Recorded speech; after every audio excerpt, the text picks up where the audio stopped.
Hello everyone! We are back again with more Kanon. Today, we're going to do homework with Sleepy Nayuki. Look at her sleeping there. What a weirdo. Alright, well, Nayuki's fast asleep in front of the table with her notes open. What a dope. Anyway, let's get reading. Let's see how far we can get. I knew it! I thought that might be it. Hey, Nayuki. I shake your body. I thought you were supposed to be studying. What, Yuichi? You didn't respond when I knocked, so I figured you must have fallen asleep sitting down. I came in to wake you. Yawn, thanks. Her yawn indicates she's probably still tired. Anyway, I was hoping you could study with me tonight as well. Sure, no problem. She gestures for me to take a seat opposite of her. Having you around is better for me too. You're studying Japanese too? Yeah. Yes, trying to memorize kanji characters. That's what I was doing. What a coincidence. I open the same textbook Nayuki has opened and take out my mechanical pencil. We focus on memorizing kanji quietly for a while, but the silence doesn't last. This isn't going anywhere. We're stuck in a rut. Maybe we should take a break. I know just the place to clear our minds. And where's that? It'll even take the sleep away from our eyes. The balcony. Careful, the snow can get slippery around here. Wow. My foot slips just as she says that. You're going to wake up the neighbors, Yuichi. I hear Nayuki laughing in the darkness. Let's head back. What? But we literally just stepped out. The balcony is big enough for us to stand around and still have space. The street below seems to glow white in the darkness. A thin layer of snow is accumulated on the roof, balcony, and railings outside. Light from Nayuki's room is the only thing illuminating the area, since the street lights are too far away. Can we go back in already? No, just a little longer. She leans out to take in the scenery around us. I gaze at her from near the window. Suddenly, an image of a younger Nayuki flashes across my mind. What's wrong? Have you changed your hairstyle? My hairstyle? She tilts her head slightly in confusion. You braided your hair in elementary school, didn't you? Yes, I did. I thought so, but not the whole time. She puts a hand to her hair that's being rustled by the night breeze. Her beautiful long hair glimmers in the darkness. I only wore them in braids for about a year. Why? I wonder. She averts her eyes and leans against the balcony again. Have you gotten used to this town yet? A question she once asked me a long time ago. About a few weeks ago. But it also feels much longer than that. Well, the cold doesn't bother me as much anymore. But it's still cold. Of course it is. Nayuki turns around to face me with a smile. I'm cold too, you know. Oh, you too? I've been living here all my life, but it's cold. But if it's cold, it's cold. Even so, I love this town. Give me a second, guys.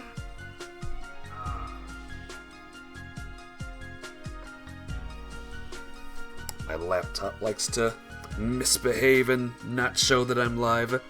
I'm definitely live, though. I mean, you all can see the game and me, so of course I'm live. I love this town. Covered with the white snow in winter, cherry blossoms and petals flying around in spring, pleasant silence in summer, waking up among lovely red leaves in autumn, and then it snows, and my favorite winter begins again. Only in this town. Your favorite season is winter? Yeah. She nods. Winter is special. Her eyes glow distant, as if they're gazing into the memories of days past. Her long hair sways in the night breeze. We should go back in. Yeah, there's still a lot of ground to cover. And I'm feeling quite awake now. After about another hour, I return to my room. I feel sleepy, but somehow I have trouble sleeping well that night. Huh? And then I start dreaming. It's snowing. There's a large building in front of me. I'm sitting on a wooden bench covered in snow, just crying. Hey, Minim. How you doing? Minim says, Ugu. Ugu. How you doing? It's good to see ya. I wipe my tears with my tiny hands, like the hands of an elementary school student. There's no one around me.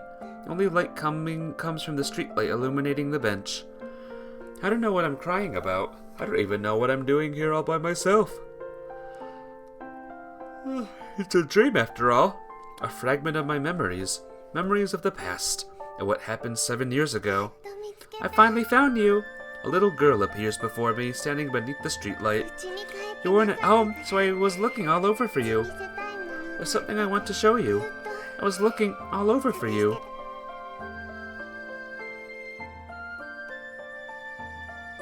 Her hair was braided. What? I mean, here, this is a snow rabbit. I made it. It took me a while because I'm not good at it. Yeah, it looks kind of messed up. I did my best to make it. Feel better now that you're streaming? Woo! Hope you're ready for more Kanon. Thanks, though. I'm doing good today. Another day where I'm surviving well. I did my best to make it. Yuichi, will you take it? We won't be able to see each other again for a long time after tomorrow. But once summer comes after spring, once autumn passes by and it starts snowing here again, will you come see me again? This is the only thing I can offer, as a present from me to you. So, will you take it? I haven't been able to tell you, but Yuichi,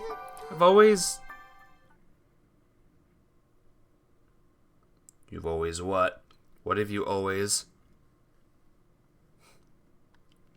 Answer wisely, younger Nayuki. I've always hated you?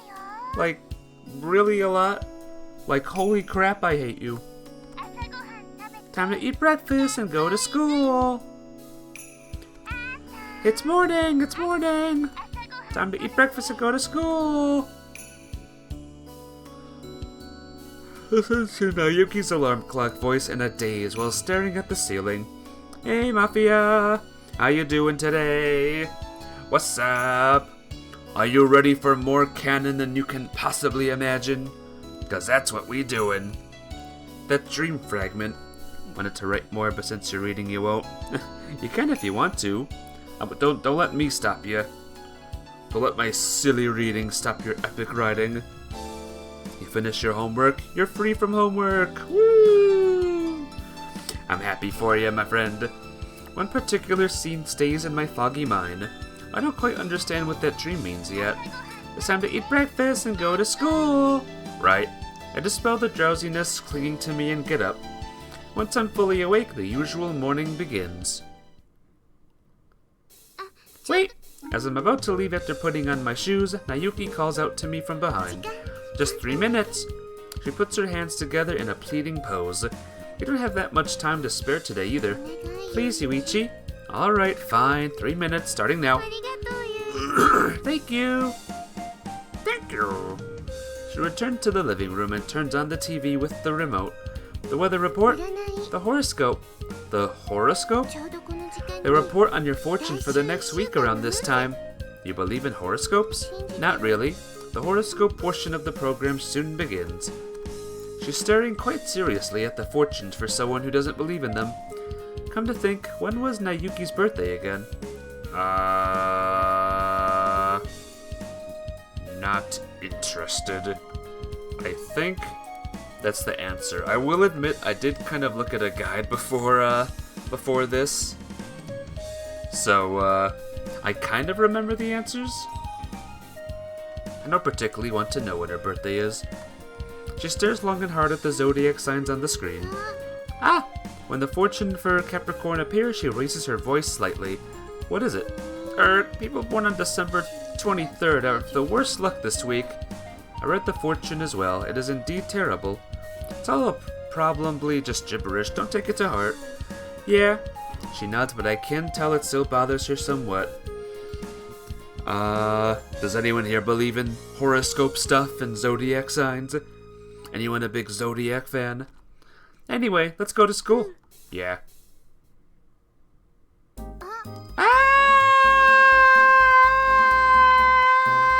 Ayu! Morning, Nayuki. Ayu starts walking over once she catches the sight of us. What a coincidence. It is. Okay, bye. Okay, what? No? We'll be together part of the way, right? Let me walk with you. Sure, I'd love that. Guess I've got no choice. That's what she says, but deep inside he's jumping for joy. Really? No, that's not true. See? He sounds happy. Pow. Ow! Serves you right for being nonsensical.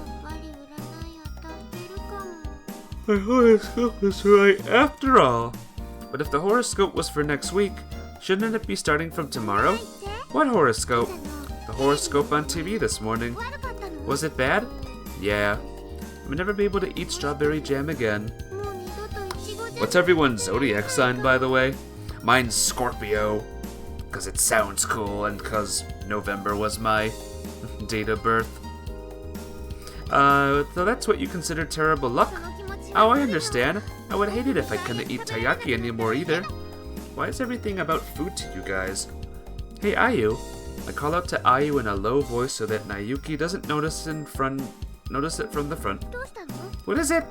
Tell her not to worry too much about that horoscope thing. Yeah, I should. Do it nonchalantly. I got it. I'm an expert at doing things nonchalantly. And I'm the Prime Minister of Japan. I quickly swallow that jibe down and say something else. I'm counting on you. Yep. She nods even more enthusiastically than usual and runs to Nayuki. Hey, when's your birthday, Ayu? What? January 7th. What's today? Today's the 9th, so we missed her birthday. Aww. Sorry, Ayu. Which means you're also a Capricorn like me. Oh no, does that mean something bad will happen to me? Nothing's gonna happen, so just go to school already. Instead of helping, Ayu ends up making things worse like I suspected she would. What if I can't eat taiyaki anymore? You'll be fine, just go. Ugu. She heads to her school with a tearful look. You were too harsh with her, Yuichi. I just can't help but want to tease her when I look at her. Alright. So you like her? I snort at her completely unexpected words. Absolutely, no way. Do we believe in horoscopes? Yes and no. I believe it if it's good. If it's a good thing. If it's a bad thing, then no, I don't believe it. I know, right? I believe in selective horoscopes that only benefit me. Ha ha ha ha ha. I can say that for a fact. Nayuki stares at my face for a long time before walking away silently. What's wrong? Nothing's wrong. She quickens her pace after saying that. She's being even weirder than usual today. Thankfully, classes end in the morning today since it's Saturday. How about you, Minim? Do you believe in them? Do you believe in the horoscopes? School feels so short when classes only last 4 hours. Yuichi! School's out. I have to go to club, as usual for you. But it's Saturday. I'll try to come home as soon as possible. We still need to study for the exams. Maybe running's better than studying. Give me a second, guys. Okay. No and yes. Hey, same for me. How about you, Mafia? Do you believe in that stuff? The horoscopes? No, come back as soon as you can. Yeah!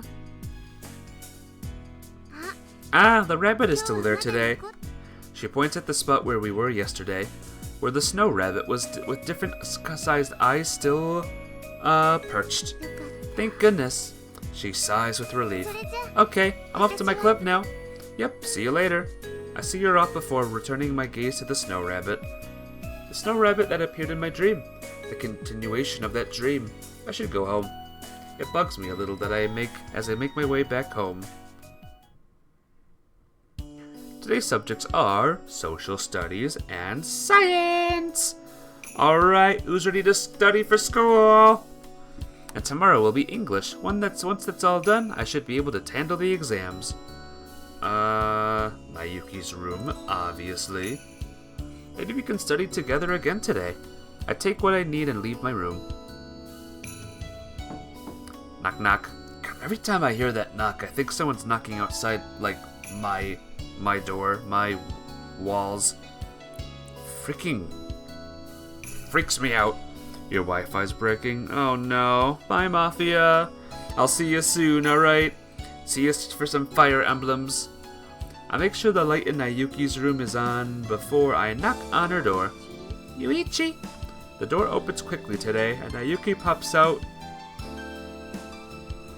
in her pajamas. The dimly lit hallway is flooded with orange light for a moment. Let's study again, Mafia. Or let's study again today. What am I saying? My eyes and brain are messing with me. I'm trying to finish up social studies and science.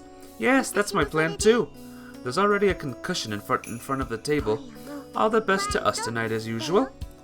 Begin our study session for tonight in earnest. Hey, Pixel Remy! How you doing? Welcome to more Kanon. I hope you're doing awesomely. Nayuki, and I was wondering something. She looks up from trying to memorize their chemistry notes. Isn't your pencil heavy? Slightly. It looks difficult to use. Not at all. I love this pencil. She'll like anything as long as it has a cat on it.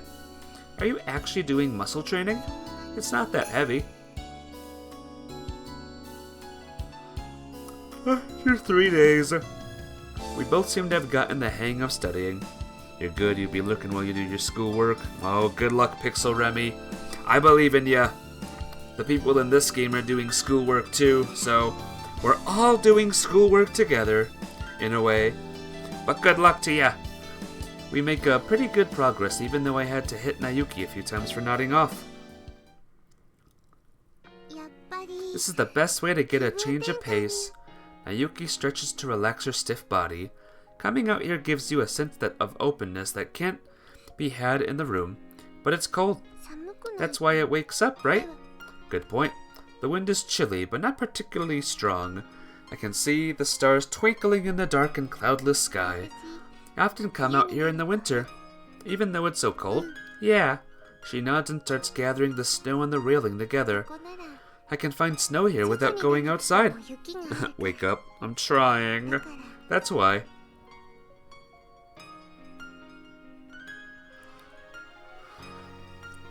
The snow she had gathered in her hands is blown around by the wind. I don't hate snow. I'm not a big fan myself. It's different for you. You probably hate this town. She keeps talking like she can see right through me. Or am I wrong? No, you're right. I do hate this town. I've been rejecting it ever since that winter 7 years ago. I've hated this town since then. But hope you can grow to like this town. And that you can return to how you were back when you were still loved it. Is that too much to ask? I don't know. That's the best answer I can give right now. Yes, of course. Nayuki's expression relaxes. I look forward to that day. This time her smile is clear as day under the moonlight. Seeing her smile makes me realize something. I think I'm probably in love with her. The answer right under my nose that I've been trying to look away from. It's as if the fog has lifted, and the answer is right before my eyes. I go back to my room and hide under my blanket. I'm sleepy, but it turns out to be an unpleasant night for me. And I dreamed today as well. It's snowing. There's a large building in front of me. I'm sitting on a wooden bench covered in snow, still crying away. I wipe my tears away with my tiny hands, and then a little girl appears before me. You weren't at home. I was looking all over for you. Something I want to show you. I was looking all over for you. Here's the rabbit again. Here, this is a snow rabbit. I made it. It took me a while because I'm not good at it. I did my best to make it. Yuichi, will you take it? We won't be able to see each other again for a long time after tomorrow. But once summer comes after spring, once autumn passes and it starts snowing here again, will you come see me again? This is the only thing I can offer, as a present from me to you. So will you take it? I haven't been able to tell you, but Yuichi, I've always been in love with you. No! In that instant, the snow rabbit in her hands crumbles away. Yuichi? She calls my name hesitantly. We used to be a snow rabbit falls to the ground and can no longer be discerned. Rabbit with no eyes and crushed ears. It was without a doubt my little hands that had flung the rabbit and her hands down into the ground. Yuichi, do you hate snow? Nayuki starts gathering the snowy remains of the snow rabbit, together with tears in her eyes. I'm sorry, I shouldn't have. No, wait, you've done nothing wrong. In fact, I'm completely at fault. I'm sorry, Yuichi, but I'm unable to put those thoughts into words.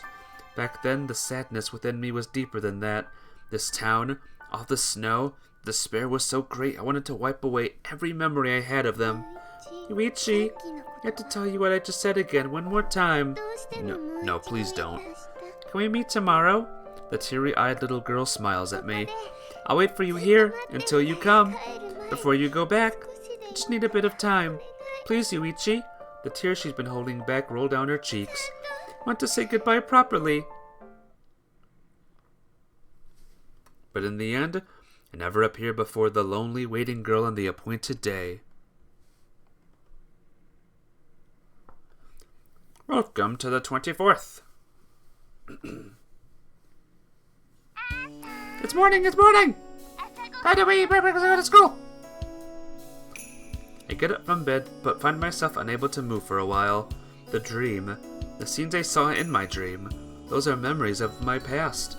A portion of my memories that had been sealed away. Now they're right in front of me. The casual conversations I've had with Nayuki since coming here.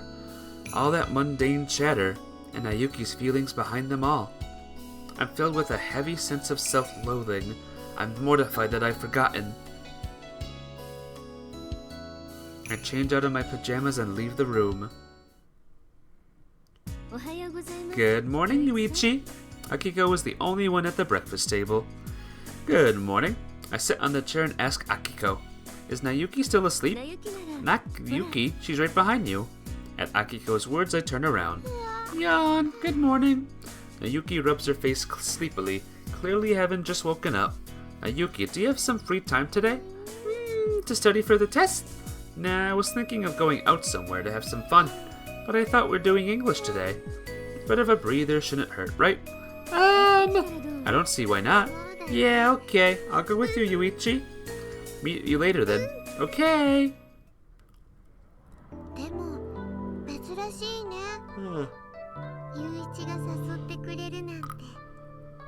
It's so unusual for you to invite me to do something, Yuichi. We leave home together after a late breakfast. Just wanted to go for a walk together with you. You being nice to me won't get you anywhere. Nayuki and I walk down the deserted morning street while enjoying the bright sunshine. So where are we going? To the appointed place. Appointed? She tilts her head in bemusement. The place where the most foolish man in the world forgot to keep his appointment. Yuichi, need to apologize to that girl from the bottom of my heart. We eventually arrive at the destination without saying a word more to each other. The morning sunlight reflects off the glass front station building, making it glitter. I seldom come here. Nayuki walks toward the building slowly, keeping her back to me. I hardly ever leave this town anyway. And besides, I feel like I might just keep waiting for someone I know will never show up again. She turns around just in front of the bench. I'm the fool here. Not being able to move on from the past. Who can be more foolish than that? I'm sorry, Nayuki. I'm really sorry. No, don't, Yuichi. I've already forgotten what I wanted to say to you. My own feelings that I've discovered after spending a few weeks together. I love you, Nayuki. Yuichi? Not as a cousin. I'm in love with you as a woman. No! You're terrible.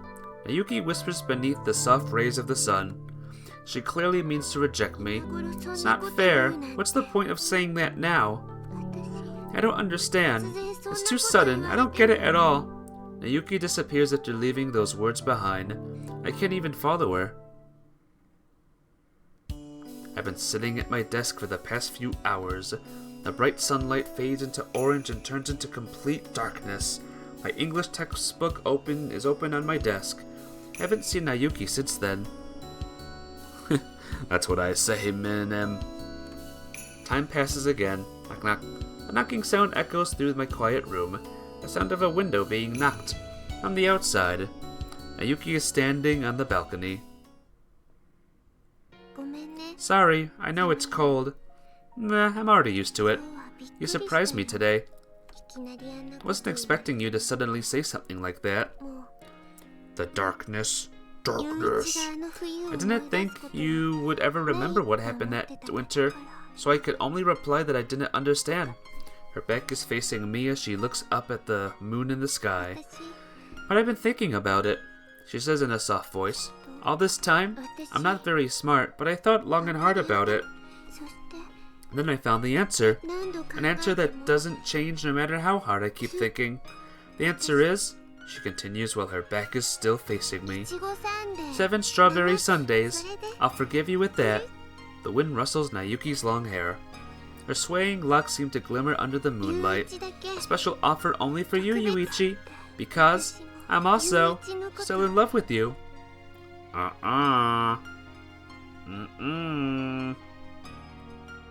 You two are related. I embrace Nayuki in the moonlight. It's my first time holding her, and her body is so much smaller than I had imagined. And so warm. Yuichi, I can't breathe. That's too tight. The little girl from 7 years ago, and the woman next to me now, 2 shadows that had never overlapped before. It feels like I'm now seeing them becoming one for the first time. But the woman in the snow had the same expression as the one in my memories, bathed in white light. You're so warm, Yuichi. She's smiling gently at me. Cute. I'm in a state of discomfort, though. Those two are related, Minim. They're flippin' related. It's morning, it's morning.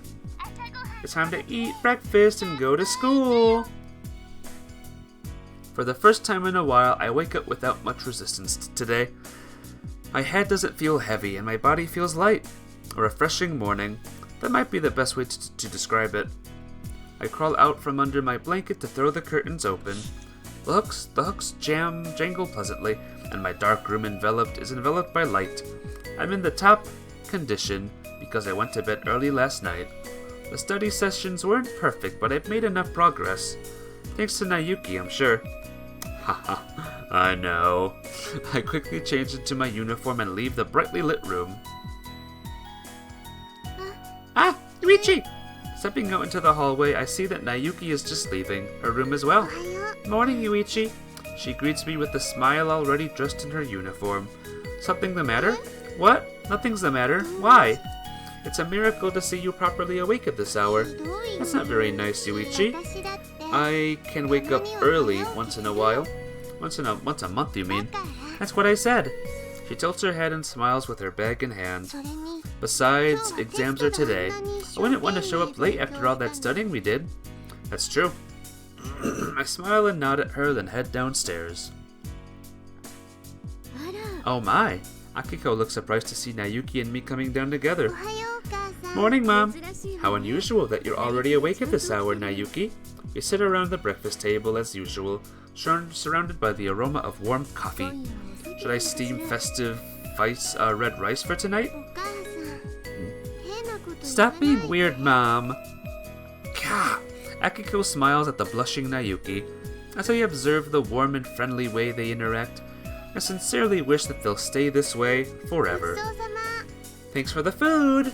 Nayuki finally stands up and heads for the front door. Wah! She loses her balance as she's trying to put on her shoes. Hey, stop clinging to me.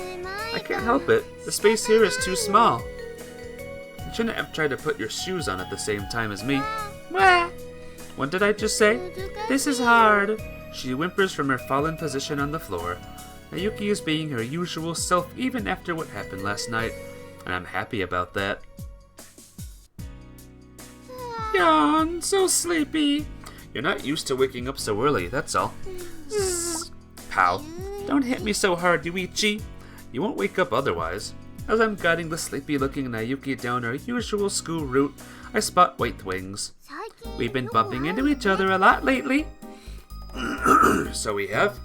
Ayu runs over when she spots us. I'm happy to see you, Yuichi and Nayuki. She beams innocently like she always does. Where's Nayuki? Behind you! I look in the direction Ayu's pointing and find Nayuki sleeping while leaning against a power pole. Ayu, I grant you permission to attack Nayuki. I will do no such thing. Huh? Your headband isn't a weapon? Of course not. I thought for sure it was a projectile weapon or something. It won't go far even if I threw it. Nayuki manages to wake herself up while I'm busy teasing Ayu. Ayu? That's me. Morning, Nayuki. Good morning. She's still drowsy though. We have tests today. Come on. Your school's having tests today? What a scam, right? I didn't say that, but that has to be tough on you. Maybe your school will have a test soon too. My school doesn't do that. How can that be? Oh, I'm going this way. You part ways with Ayu at the usual spot. Ayu's so lively. Too lively. Our school eventually comes into view as well. Alright, time's up. Once the bell rings, our test papers are collected immediately. That was our last test subject, English. Hydrate and drink. No, hydrate should work. I don't know why it's not working. Here, just for you, Minimo.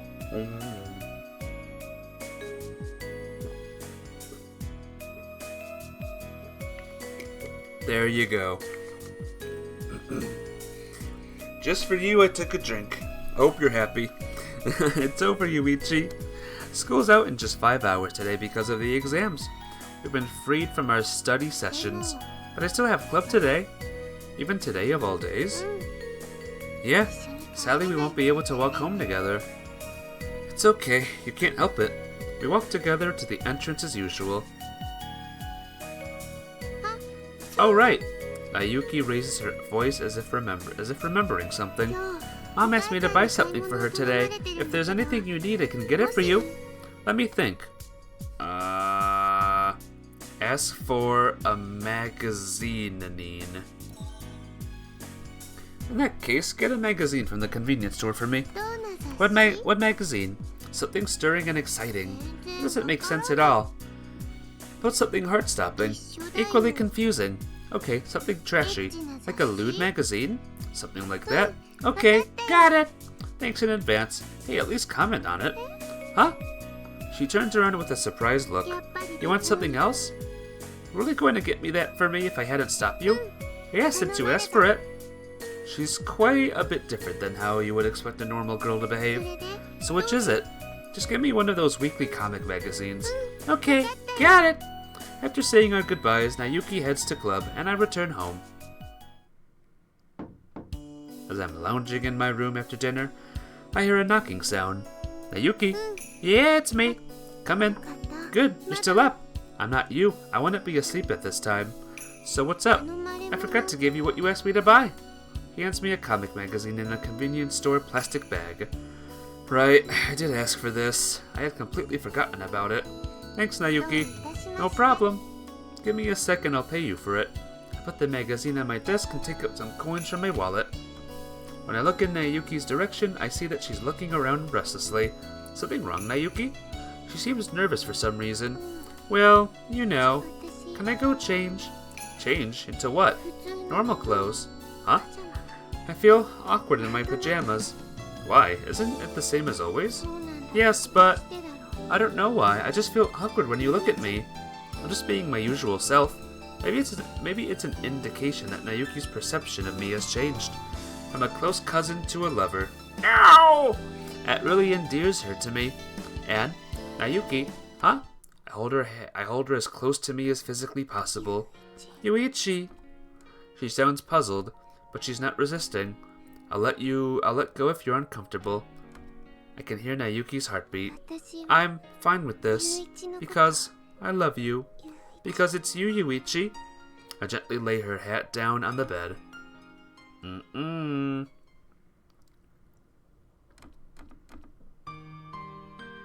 Hi. Stop staring at me. My beloved's bashful face is right next to mine. What is this story now? It's embarrassing. Nayuki and I are alone together in a quiet room. I'm going to just go to sleep, okay? I pet her on the head in lieu of a spoken response. What? She's a little bewildered. Thanks. Then she settles down and closes her eyes in reassurance. Nayuki kept having feelings for me even though I'd rejected her before. But what about me? What if our positions had been switched? If Nayuki had rejected me out of sadness and despair, would I still be able to trust her then? Would I still love her until the very end? Say no. Nayuki's strength, her single-minded devotion, do I even have a fraction of that within me? Zzz. I hear the sound of her peaceful breathing next to me. A formless mass of anxiety assaults my heart as I gaze at her sleeping face.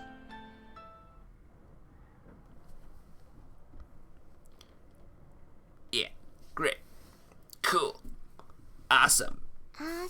It's morning, it's morning. It's time to eat breakfast and go to school. I'm still sleepy. I hear Nayuki's usual voice through my fuzzy consciousness. But we don't have much time. Just a little longer. We're really going to be late. Why is the alarm clock being so considerate today? I'm not an alarm clock. Let me sleep. Not fully awake yet, Yuichi? Yeah, I guess not. In that case, rattle. I hear the sound of something being opened, and then a blast of cold air hits me. Now are you awake? Too cold. The 2 windows of my room are open. We don't have time, Yuichi. Okay. Don't you okay me? We're going to be late. Just give me a few more minutes. We can't afford a few minutes. Doesn't matter, I'm sleeping. I'm going to sit on you if you don't get up soon. Feel free. Hop! I feel a weight on top of my blanket. Yeah. I flail and flounder around blindly. The weight suddenly disappears. Now that I'm completely awake, I push the blanket off me and sit up on my bed. I genuinely thought I was gonna get crushed. You're terrible, terrible, I say. Nayuki is standing there wearing her uniform and a pout on her face. I'm not that heavy. Oh boy, I thought I was gonna die. I wiped the night sweat off my brow. I'm not that heavy. How about much time do we have? None. Seriously? No time to even eat breakfast. That's too bad then. Sounds like you. The sleepy one or her? Which one would you be, Minim? I say with a heavy sigh 3 minutes later. We're running down our usual route to school. Our white breaths fly quickly behind us as we dash through the winter streets. Nice breeze. Nayuki makes a casual comment about the weather with a relaxed look on her face. It's so unusual that I woke up earlier than you today, though. Yes, it makes me a little happy. Waking up earlier than you, that is. Be happy after we make it to homeroom on time. Yep. The snowy town is still quite deserted. Snowflakes glitter in the sun against this clear blue sky. We keep running toward school while avoiding the puddles on the asphalt. When we finally make it past the school gate after overtaking other running students, the school bell rings. The jump on. You would jump on someone to wake them up. Wakey, wakey. Plop. The bell. I hear it. Dashing through the open doors of the entrance. Dashing through the open doors of the entrance. We quickly change into our indoor shoes. We run down the hallway, lined up with frosted glass windows, up the slightly damp staircase, and reach the second floor in record time, just a little bit before. I urge on Nayuki as she catches up to me on the staircase together. Together we throw the classroom door open. Glad you like that. The moment we step in, our homeroom teacher appears around the hallway. We made it then. That was a good workout. I guess it's to be expected that Nayuki isn't even short of breath. She goes to her seat while adjusting her clothes. And thus today's classes begin. Lunch break, Yuichi. I'm so hungry because you didn't have breakfast. I'll go grab something at the cafeteria. Hang on. She stops me and takes something out from her bag. What's that? It's a square box wrapped in a handkerchief. Lunch boxes. Why do you have them? Did Akiko make them? I made them. She loosens the handkerchief to reveal 2 lunch boxes. I made one for you. Now here's something you don't see every day. I wanted you to try it. Don't mind if I do then. Let's eat now. She pulls the chair over to my desk. Wait, Are we eating in the classroom? Of course. Having lunch with Naoki in the classroom, made by Naoki herself, feels very embarrassing. Would you get mad if your BFGF did that to you? Maybe I'd be annoyed at first, but if it was by my GF, I would be happy. Because I love my GF. What's the matter? Eat here, eat in the cafeteria. I'm gonna actually quickly do the thing because I kind of forgot. Okay. Eat here. I steal myself. I literally steal myself. I am now stolen. Okay, let's eat here. Okay! I end up eating lunch at my desk with Naoki's chair in close quarters. Oh, this is nice. The meal is colorful and nutritional balance. Looks tasty, at least. I put the mini hamburger patty into my mouth. How is it? Yuichi? Good. So good I had to pause for 3 seconds to take it all in. Great! She breathes a sigh of relief and starts eating her portion as well. Yes, this is good. I had no idea you were such a good cook. Only because I was making lunch for you. She looks down shyly. I'm taking this seriously. We spend the rest of our lunch break together under the watchful eyes of our classmates. Hey Naoki, it's just, don't you think this is kinda embarrassing? That's a strange question, Yuichi. Of course it's embarrassing. Huh? But I still want to have lunch with you no matter how embarrassing it may be. She finishes with a smile. Ah well. Feels like this is the good kind of embarrassment, in a way, anyway. Eventually, lunch break comes to an end. The final bell rings as the day's classes come to an end.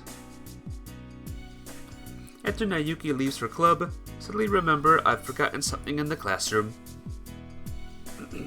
Stuff the forgotten item in my bag and leave the classroom again. Yuichi? As I'm walking down the hallway by myself, I hear someone call my name from behind. Heading home now? Who the heck are you? What's the matter? Who are you? It's me.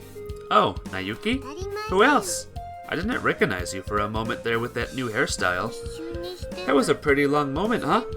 Are you doing club activities right now? Yeah, I came back to get something I left behind. Same here. What a coincidence. What are you going to do now? I'm thinking of dropping by the shopping district. I see. Anything you want from there? Yes, maybe a birthday present for me or something. Why do I have to? Lucky woman. What, the new outfit and the big ponytail here? To make me happy. Won't be happy. You're such a miser. To begin with, isn't your birthday on December 23rd? Yeah, one day away from Christmas Eve. Oh, this is a Christmas game. Oh, I gotta stop the playthrough, guys. Sorry, this is a Christmas game. My bad. That means it's already over. I don't mind belated birthday presents. Okay. Fine, I'll buy something for you. What, really? She's shocked despite being the one to suggest it. I can only afford something cheap though. Is that okay with you? Yeah, I'll be happy with anything you buy for me. Don't hold your breath, alright? I can't wait to see what you get. We part ways and I head to the shopping district by myself. Your GF must be a happy woman because of the jump into bed. Oh, gotcha. I gotcha. I wander around looking for Naoki's present without anything particular in mind, but I can't seem to decide on anything. In the end, I buy a boring but safe strawberry cake. Before I realize it, the area is being washed over with the reddish glow of sunset. The cityscape is covered in a dazzling orange. A gloomy atmosphere surrounds what is supposed to be a lively shopping district. Suddenly I look up at the sky. Red clouds, red sky, and a red world. Yuichi! I turn my attention to the voice calling out to me. Oh, hi, again. Yuichi! Once again, the red-stained girl calls my name. Oh, is that you, are you? Yuichi! Wings dyed orange, swaying weakly. I found what I was looking for. Contrary to her words, she's murmuring sadly. Isn't that a good thing? Yeah. It's something important, right? Yeah. It's important. Very important. Well, I'm glad you found it, are you? The shadow of a red cloud is flowing over the ground. I found what I was looking for, so I don't think I'll be coming around here anymore. I won't be able to see you much anymore, Yuichi. Are you sure? I no longer have a reason to be here anymore. In that case, next time I'll go visit you wherever you are. Yuichi, you come here on foot, so it can't be that far, right? I can meet you so much that you'll be sick of me. Yeah. Ayu's small body is dyed red. I should be going. Goodbye again, Ayu. The sunset is in the background. Bye-bye, Yuichi. I can even move from that spot until I no longer see Ayu's back. And night comes and another fun day ends. I wish every day could be like this one. It's Wednesday! It's morning, it's morning! It's time to eat breakfast and go to school! It's morning, it's morning! Hear the usual sleep-inducing voice through my fuzzy consciousness. Let's have breakfast! Someone is shaking me from above my blanket. Herm. Time to go to school! It's not just Nayuki's voice, it's Nayuki in the flesh. There's no way Nayuki woke up earlier than me in 2 days in a row. This has to be a dream. You are being very rude, Yuichi. Shake, shake. I feel shaking, but it has to be a dream. Wake up early sometimes too. Shake, shake. It feels too real to be a dream. Shake, shake.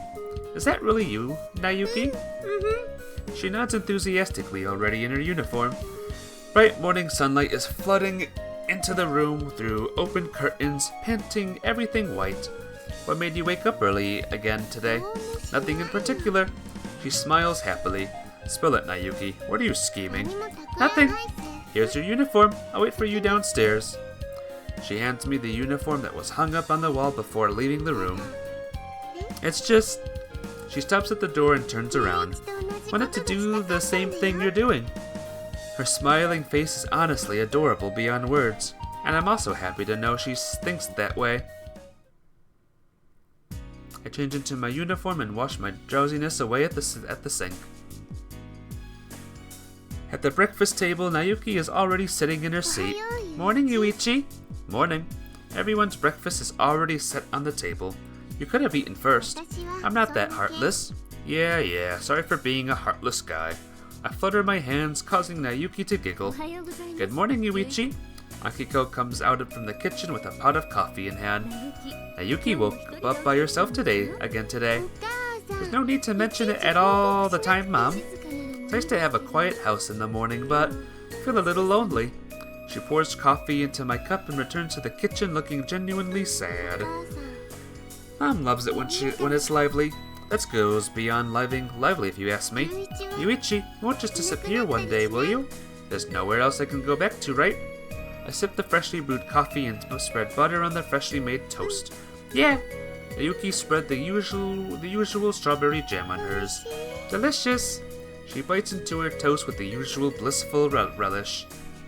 While I'm staring at Nayuki enjoying her breakfast, I catch her eye when she looks up. Something wrong, Yuichi? She looks at me when she notices my gaze seemingly tickled. Just thinking about how you seem so happy as always. Yeah, I think I'm happy. Don't you get tired of the same thing every day? No, I don't. She narrows her eyes and chomps down on her toast. You should try eating with jam one day too. I told you I don't like sweet. Before I can finish, Nayuki's smiling face comes into view. A girl who happened to be my cousin. By sheer chance we meet again after being separated for 7 years. That was all there was to our relationship. And I thought it would remain like that forever. But, well, I guess it wouldn't hurt to try something sweet once in a while. I unscrewed the jam lid and slide my butter knife inside. Wow, what's gotten into you, Yuichi? Nothing in particular. I throw an obscene amount of jam onto the golden toast. What are you scheming? What can I possibly be scheming by putting jam on toast? True. I just want to do the same thing Nayuki's doing. Weirdo. Thanks to Nayuki waking up early, we're about able to leave the house with time to spare. This is a miracle. You don't have to be so moved by it. Oh, if only every morning could be like this. Not you too, Mom. I check the time in my bag while putting on my shoes. Everything seems to be in order. You have work today, Mom? I do. By the by, I still have no idea what Akiko does for work. I'll be back before dinner. Is there anything you want to eat tonight? How about strawberry cake? You just had that yesterday. I can eat strawberry cake every day for every meal. She's serious. Alright, I'll buy one on the way back. Akiko nods with a mixture of resignation and delight on her face. They're really such a happy family. See you later. Open the door and step out into the glowy white world outside. Enjoy your day, you two. Mom! Nayuki turns around suddenly. What's the matter? Be careful. Shouldn't I be saying that? Yes, but still.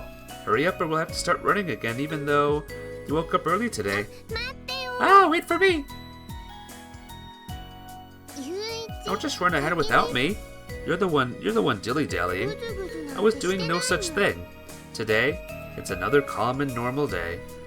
And it'll be another happy day, too. At this time, I have no doubt about it. That I'll be happy today. I keep wishing that these happy days will go on forever. Don't do that. That means something bad's gonna happen. So that I can always be with Nayuki in the limited time that we have. But the end of this peaceful time comes immediately. It happened during the 5th period of school. An unfamiliar teacher runs into our classroom, bringing along news that Akiko has been taken to the hospital. We leave school early and rush to the hospital. Along the way, we happen upon the site of the accident. The crushed car, scattered fragments of glass, asphalt stained crimson red, and a flattened strawberry cake. The cake brings to mind the snow rabbit I destroyed 7 years ago. Nayuki keeps staring at the scene. She says nothing and reveals nothing through her expression. At the hospital, we're not allowed to see Akiko. She's in no condition to receive visitors, not even relatives. Nayuki and I both know what that implies. After speaking with the doctor in charge, we return home for the day. A car that had turned the corner wrongly barreled directly into Akiko, who was walking home on the sidewalk. The driver was fortunately unscathed, but Akiko? Nayuki doesn't utter a single word in the end. Uh-oh. Very uh-oh, guys. It's morning, it's morning! Time to eat breakfast and go to school!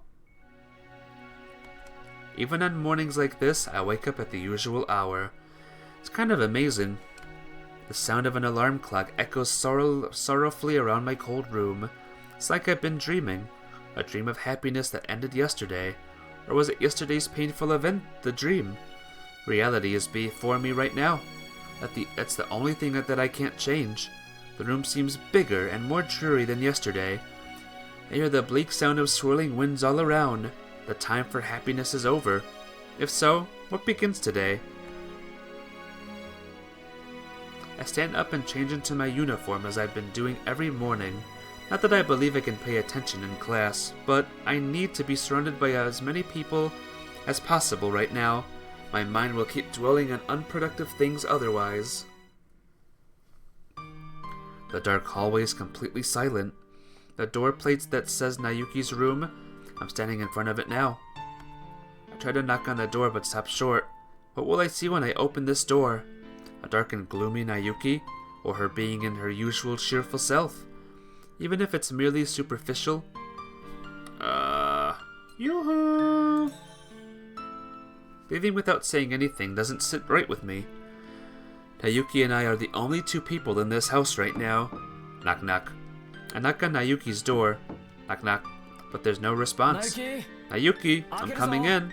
I turn the doorknob after calling out loudly enough for her to hear him from inside. But the door doesn't open. Doesn't open no matter how hard I push. It's locked. I'll go on ahead. After saying that, I head downstairs. Good morning, Yuichi.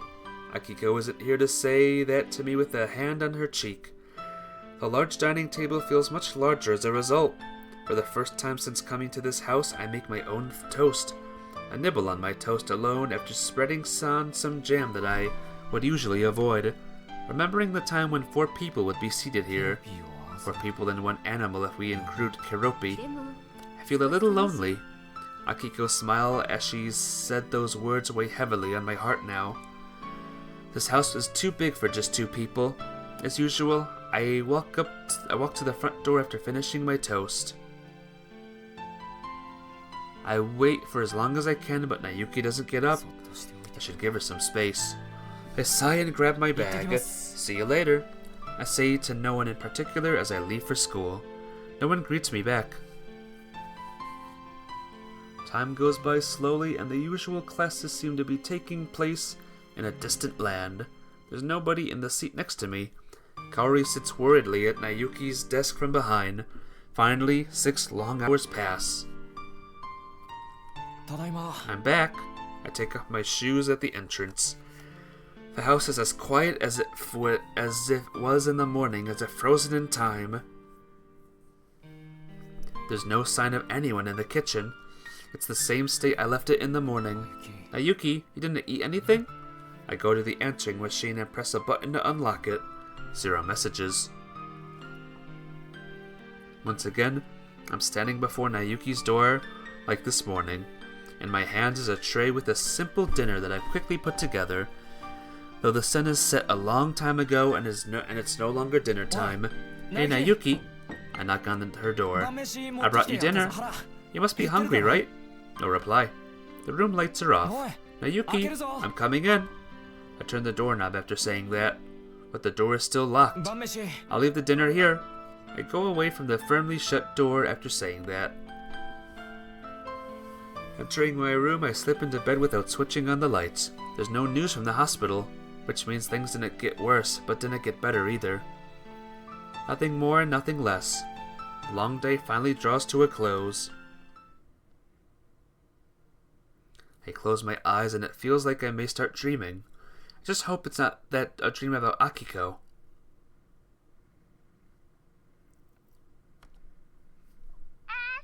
I dreamt about Akiko. It's morning! It's morning! It's time to eat breakfast and go to school! Nayuki's cheerful voice resounds through the cold room. I'm not sleepy at all, but I'm still tired. I move my sluggish body to open the curtains and I'm greeted by a cloudless blue sky. At least let it rain, and I may be able to cry to my heart's content. The clear sky looks so fake that it's unpleasant, like it's all an illusion, but it's reality. It's morning! It's morning! The sound of the alarm clock fills the blue sky, like it's the only thing left behind in a dream. The hallway is quiet. The sunlight flittering through the windows creates a few warm spots in it. Nayuki's room. So says the slightly tilted door plate. The room is quiet. In front of it is the tray that I left there yesterday. It's completely untouched. She doesn't come out from her room at all. I turn the doorknob, but the door doesn't open. Hey, Nayuki! Thump thump.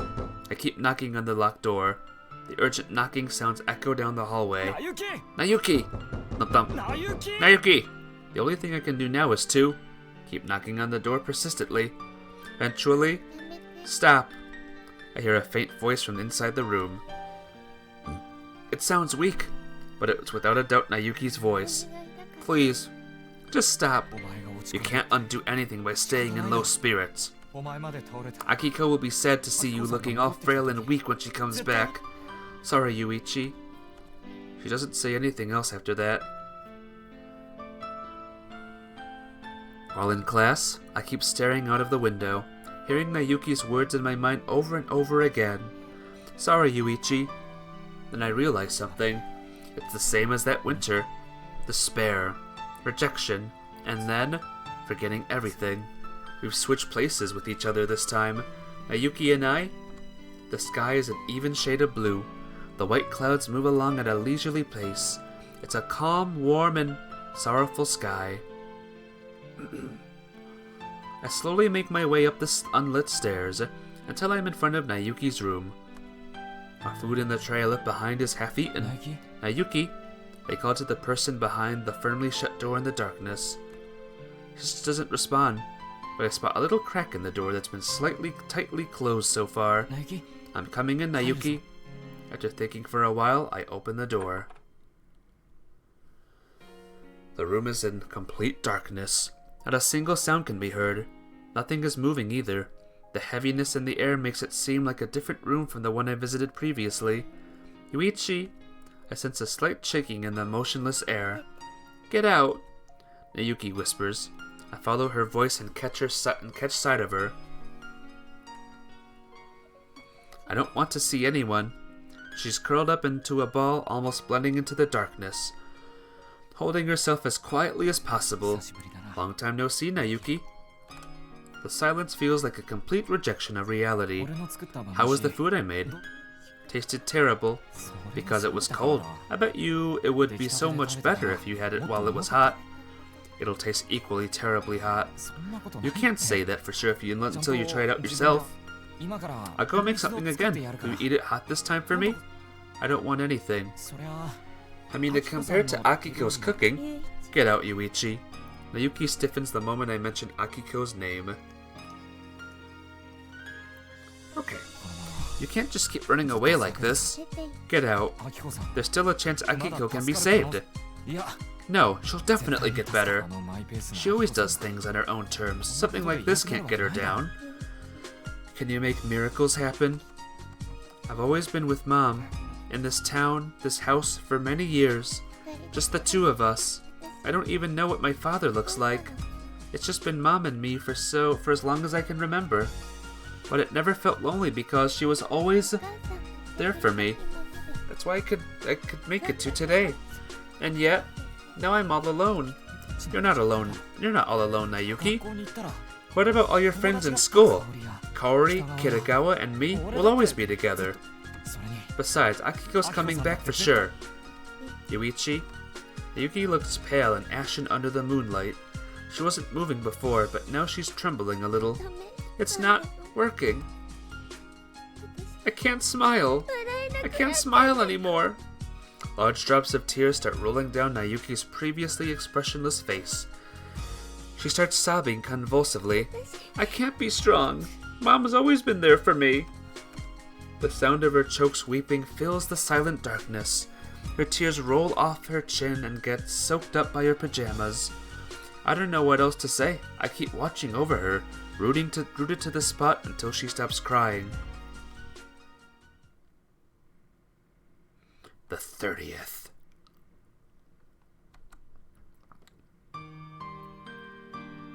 On that day, it starts snowing in the morning. I see white flakes dancing down from the gray sky as I look out of the window. They fall quickly, silently, with no sign of stopping. The most apt morning thus far.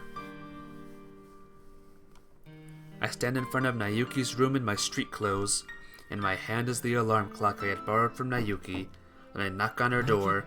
Nayuki! No reply. I'll be waiting for you at that place all day today. Until you come, I tell her what I'm about to do, even though there's no response. Also this alarm clock. I place it outside her room. I'm returning it to you. Then I turn to leave. See you later, Nayuki. Nayuki doesn't reply, and I depart from the house. It's snowing. There are open umbrellas everywhere. Students are walking to school in their uniforms. I walk among them without an umbrella for protection.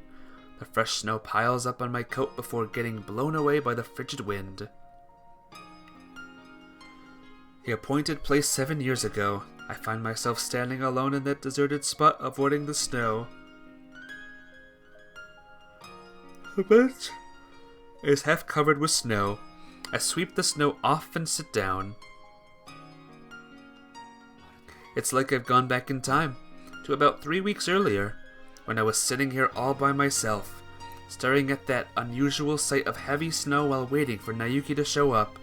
It had been a few years since I came to this place, to this town that turned even your breath white. I ended up waiting for more than 2 hours back then, and I was given a can of coffee as an apology for being late. But it's different today. Nayuki is in a deep despair and denial. Despite that, I'm still in love with her. I want to be someone for her to lean on. That's why I'll keep waiting here, like that day 7 years ago, in this snowy place. The street light shines on the bench. The sun is set and darkness is creeping in, but the snow keeps falling, spiraling down as if dancing. The snow catches the pale light, making the landscape look fantastical. There's nobody around. I don't even know how long I've been sitting here. I simply sit and wait, not even bothering to dust the snow off my coat, and I'll keep waiting until the end of today. Then, the hands on the clock turn and point up, marking a quiet end to the day. The snow is still falling.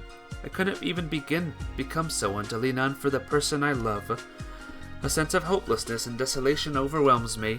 Did Nayuki feel like this too? I close my eyes and a younger Nayuki appears. She plops herself down on the bench and stares at the snow nervously, for hour upon hour, waiting for me at that appointed place. But I never came. The little girl was all alone. Look who I found skipping school!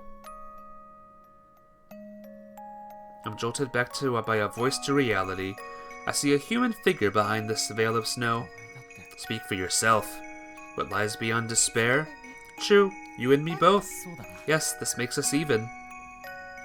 Oh, hi. Yeah, the girl is covered in snow as she stands in it. But you're late, you know.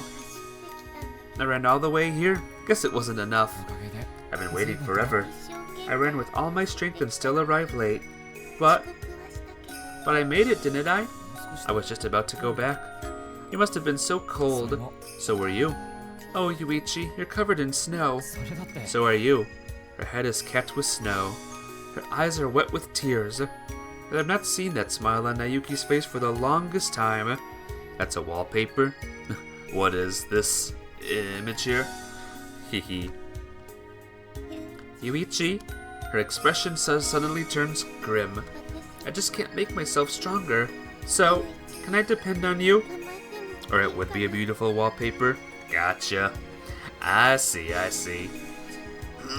Will you allow me to lean on you for support? You're a great girl, Nayuki. Yeah, so it's okay for you to be the way you are. Yeah, I'll be your support. Yuichi, I can trust you on that, right? Sure can. Won't erase it.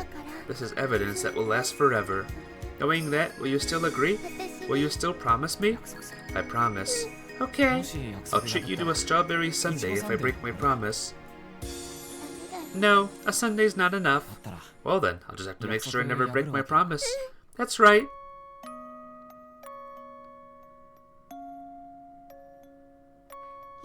Yuichi, I should have done this first, but here's my apology for being late, and an expression of my feelings. What? What's the expression? Nayuki. I can't make miracles happen, but I can stay by your side. I promise. Whenever you're feeling sad, I'll comfort you. Whenever you're happy, I'll laugh with you.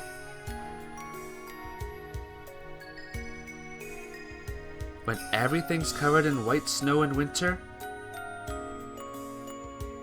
when cherry blossom petals flutter everywhere in spring, when everything's quiet in summer,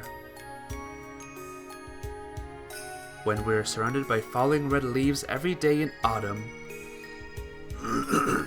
and then when it starts snowing again,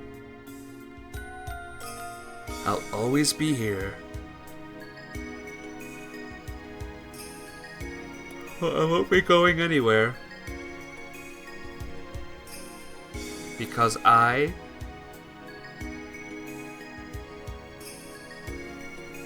really in love with you, Nayuki. Even though we're cousins. No. No. No. No. As we're surrounded by pure white snow, Nayuki's red lips brush mine. The snow on them feels cold at first, and then everything warms up.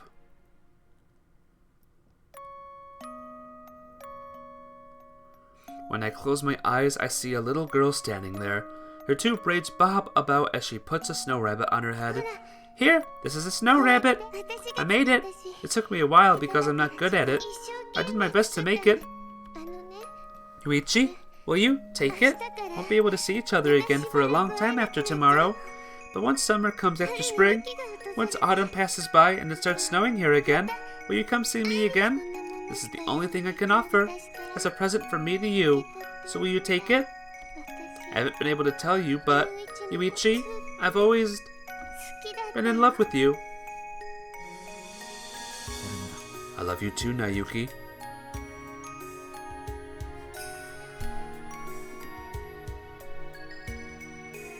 A dream. The day the dream ends. Like the snow melting in the spring sun. Like resemblances vanishing as a person grows. Like memories fading into never-ending time. Now, the eternal dream is about to come to an end. At the very end, granting me just one wish. My one and only wish.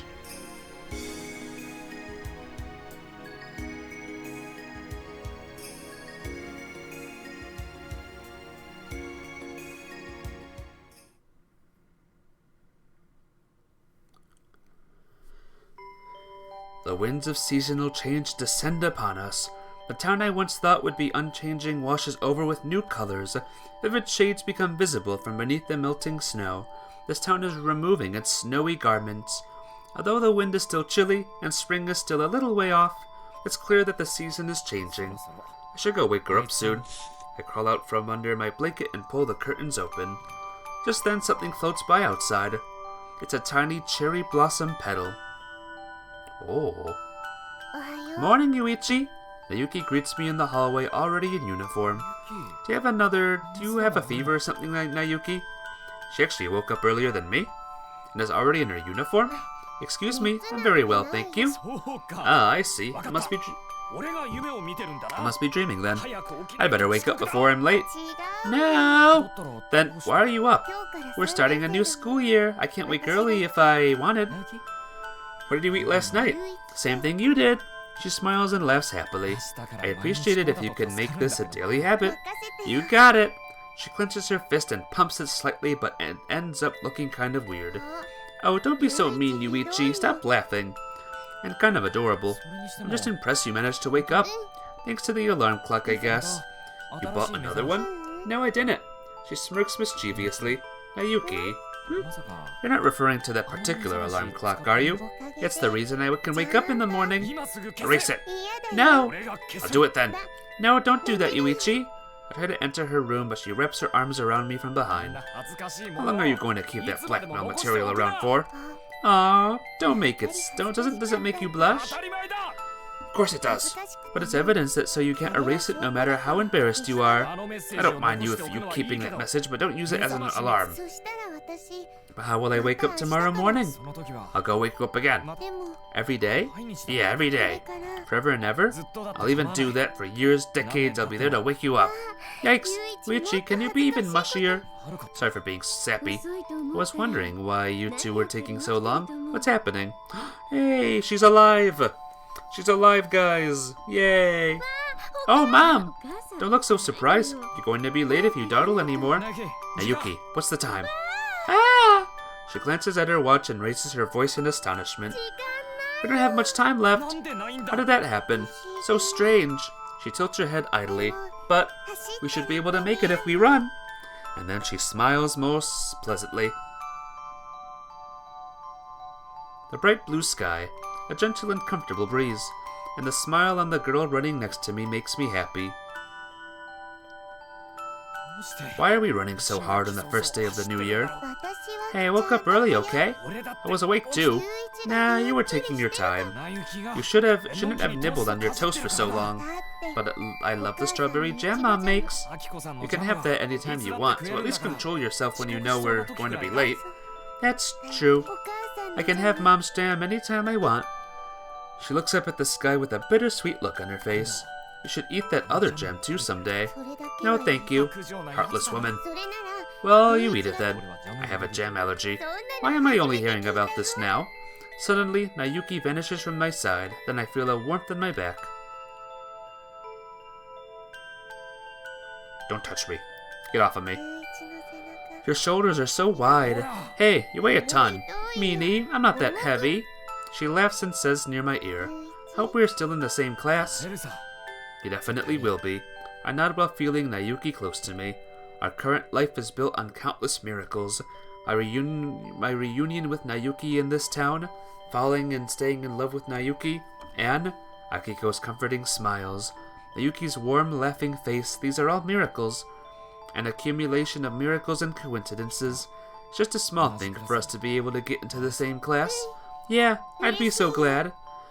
Forever and ever, the present time will always be dazzling to us. The spring that had felt so distant was now right around the corner.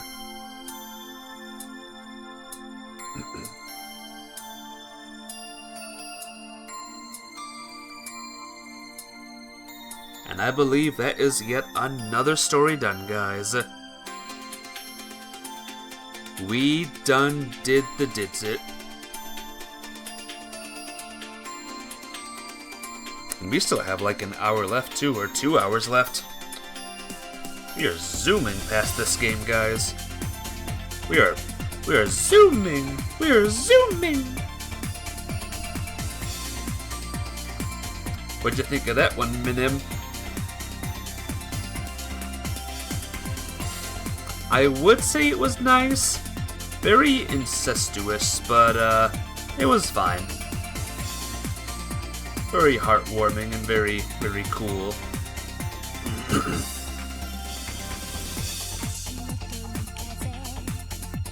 But it's over now.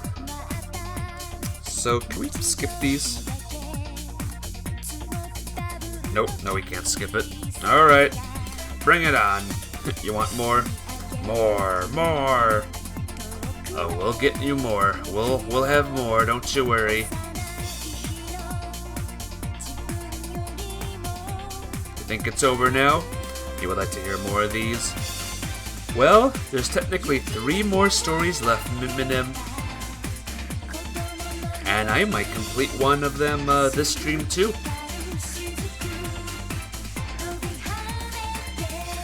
In the meantime, enjoy the song. Again.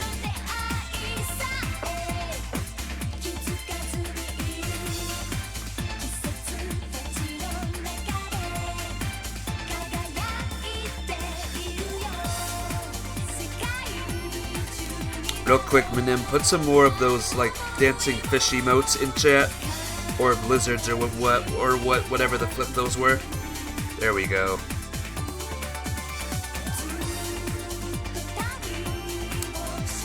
Perfectly in sync dancing.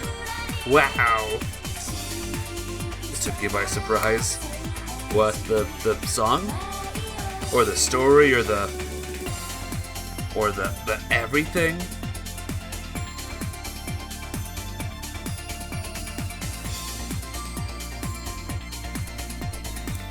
Excuse me.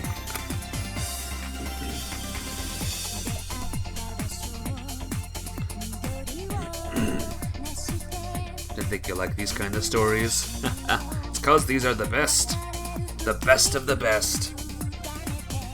The bestest of the restest. Another dancing emote. Very nice.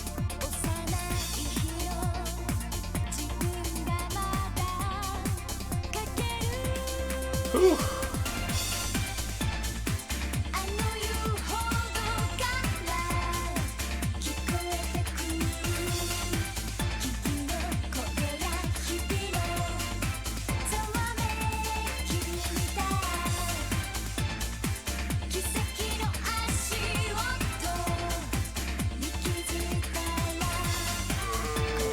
Stretch.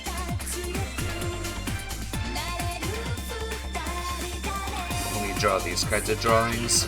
The dancing drawings. That's pretty cool.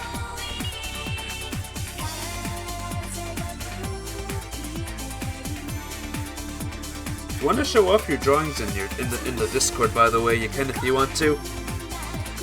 That is what the art section is for.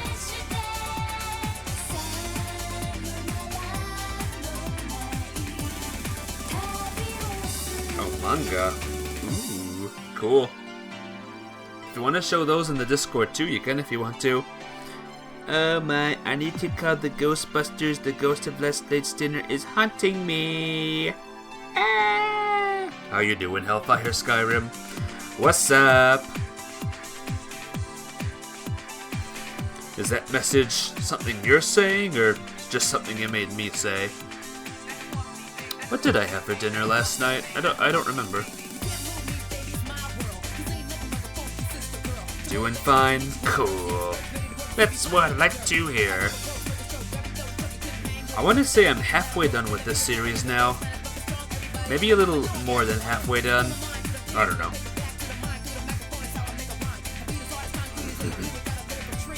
I thought I would be spending all month on this visual novel, but maybe not.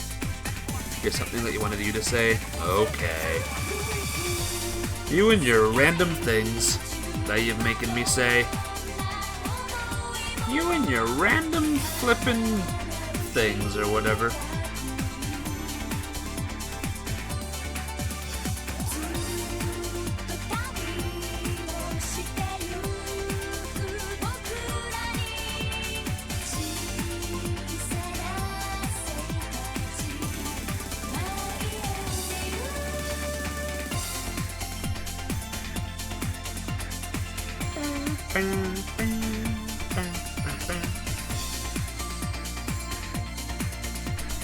Free. Too much chili in your food. Oh, fire. Too much chili in your food. Uh-oh. Oh, no, Minim. Don't do that.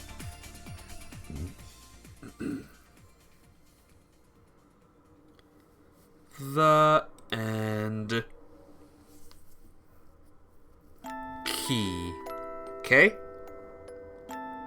Jikes, says Minim. I don't know what that means. Key. Okay?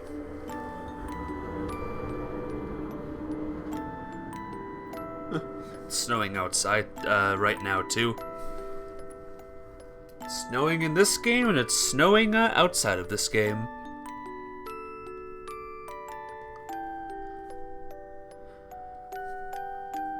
Alright, alright. Now just wait until you put hot sauce on your cheesecake. That's messed up. That's sick. What kind of psychopath would even do that?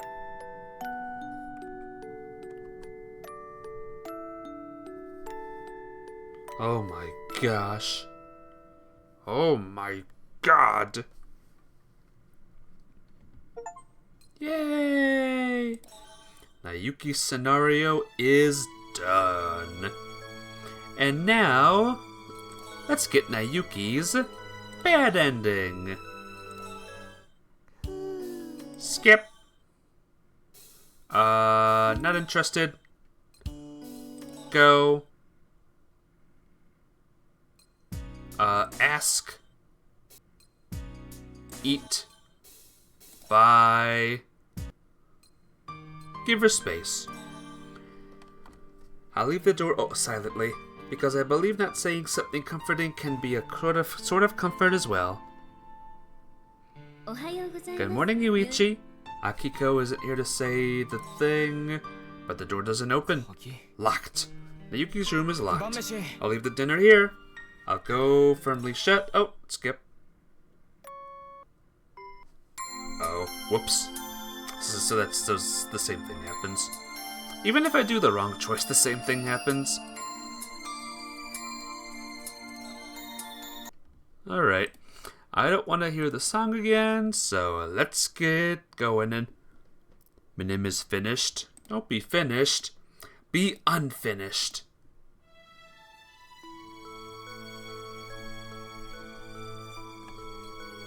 Wait. Okay, we're good. We're good, guys. Gallery. We missed one. We missed one. No! Alright, new game time once again.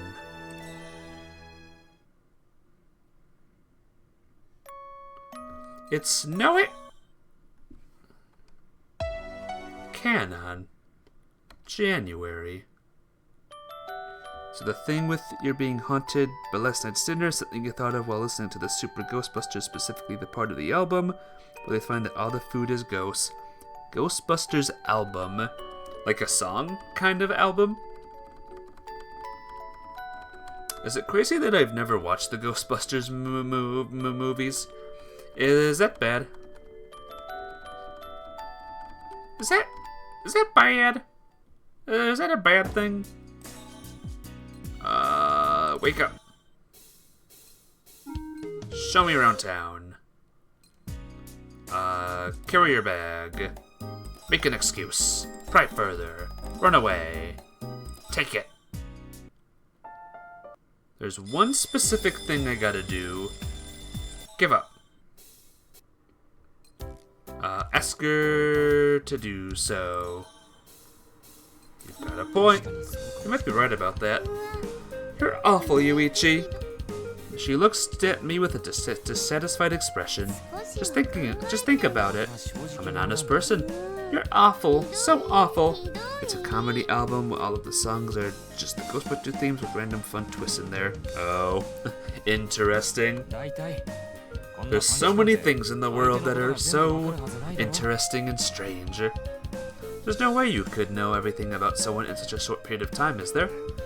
Not a short period of time. Did you say something? No, nothing at all. You're a strange one. No, I'm not strange at all. The two of us walk side by side slowly down the hallway with sunlight filtering through the trees. Hang on.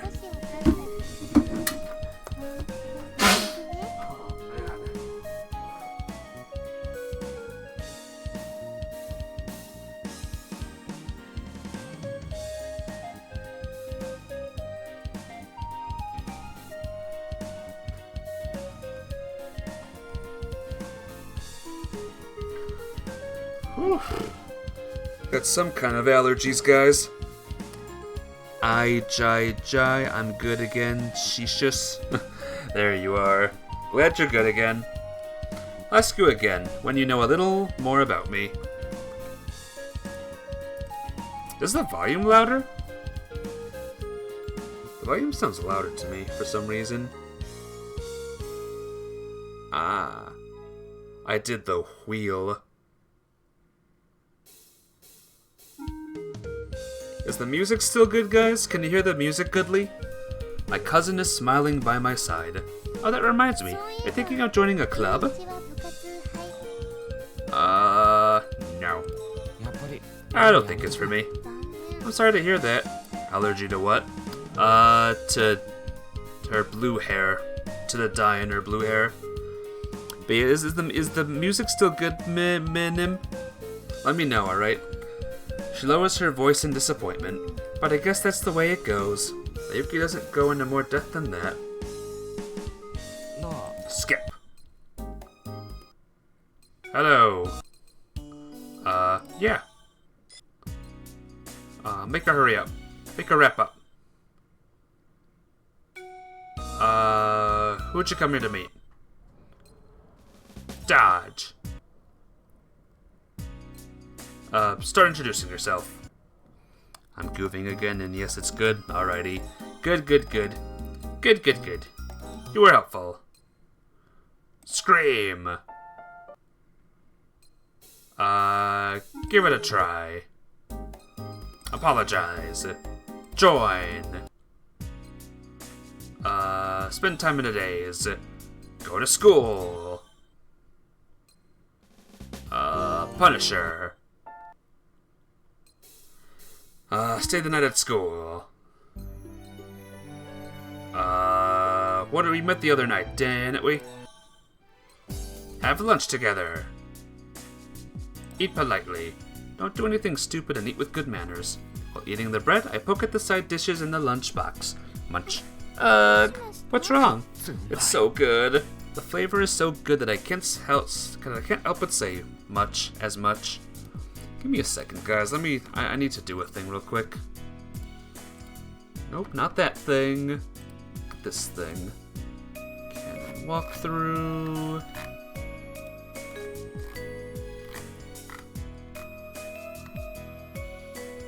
Okay. Here we go. I eat something like a candied beef, but it has a strong flavor that is meant to be served cold. A skippity kick. Skippity... skip. Not as good as I remember this kind of reading. Oh yeah. It's cause I'm skipping the dialogue that I've read already. That's what I'm doing. That's the plan of these visual novels. Its chewy texture is still intact. I agree. You agree on what? I agree to making you my wife. Haha, that's all it takes to become your wife, then all the women in the world can be your wife. And that'd be kind of tough. I don't need all the rest, all I need is you. Thank you, but Sayuri is not that smart. You can't do way better than Sayuri. I'm fine. You got both beauty and cooking. Then Sayuri will try even harder to be worthy of a man like you. I'm sure she's joking, but it's a great privilege for a man to have someone say something like that to him. I'm so deep in conversation with Sayuri that I forgot that Mai's even there. Ha ha ha. Sorry, Mai.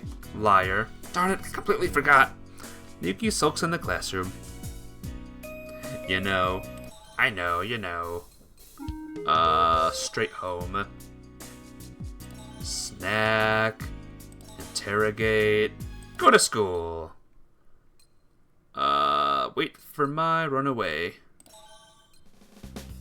Open my notebook at my desk. Grab my change of clothes. Perhaps this kind of steady effort is necessary. I quickly get up, grab a change of clothes, and leave the room. When I arrive at the bathroom, I call out to Makoto, who is on the other side of the west frosted glass. I'm coming in, Makoto. At the same time, I take off my clothes, cover my front with a towel, and enter the room. Oh no. Oh no. Hey! Move over, won't be able to get in.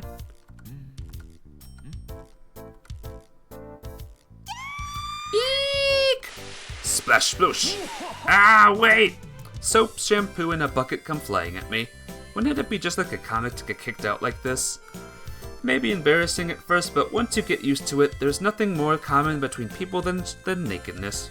I muster up my courage and keep pushing forward. No matter what hits me in the face, I'm determined to soak myself in the bathtub. Splash! Oh, it's nice and warm. Ow, I wouldn't be surprised if my nosebleed turns the water pink. Phew! Huh? Just when I realize the lack of response, I see that Makoto is nowhere to be found in the bathroom. Hey, Makoto! She doesn't appear to be nearby. I failed.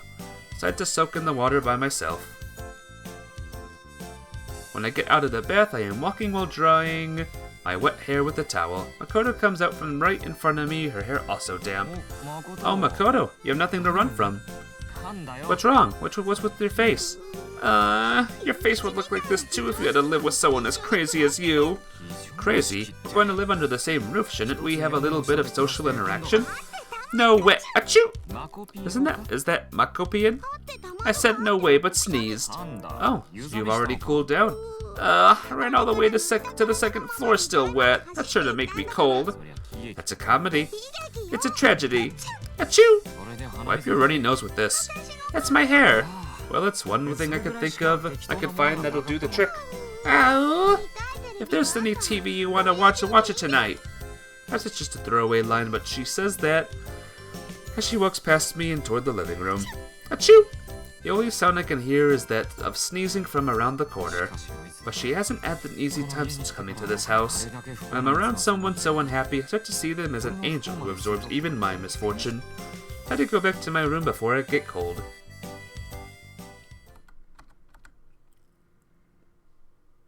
I must have fallen asleep. I fall asleep with my book open on the bed without even covering myself with the blankets. When I look at the time, it's already past midnight, so I get up to turn off the lights so that I can go back to sleep. Creak. As I approach the wall, I hear a noise coming from the hallway. Creak. Achoo! Creak, creak. Achoo! Achoo! Creak, sneeze, creak, sneeze. There's the sound of sneezing and the floor creaking. It's time to stay right next to the door and wait for the thief to invade. Creak, creak, sneeze. Rattle. The door opens slowly, and a small shadow sneaks in as usual. I grab her from behind. Wah! I carry her back into the hallway and to her room. Wah! Wah! Let me down! Let me down! I will. On your bed. Wah! What are you doing? You have a cold and need your sleep. I thought I'd finally finish you once and for all today. Will I dig your own grave and self-destruct? What is it then? What if it makes your cold worse? Oh!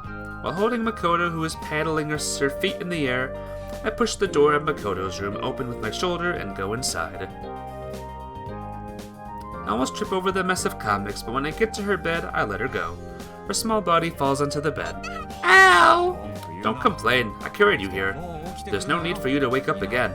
Having said that, I turn around. Yuichi! Makoto stops me before I can leave. What now? For today, I'd like to thank you. Thank achoo! Is that Makopian? It's just a thank you and a sneeze. I see. Pull your blankets up over your shoulders. Okay. After hearing a reply, I close the door. Aww, ain't that adorable? Dream, dream, dream. Sweet dreams are made of something. Something, something, something, something. I know that song. Finish shading. I'm good. You make lunch. Umbrella. It stops snowing. After buying an umbrella and walking for a while, the heavy snowfall finally stops. Maybe I didn't need an umbrella after all. I fold up the umbrella, which I barely use, and look up at the still overcast sky before heading home. Oh?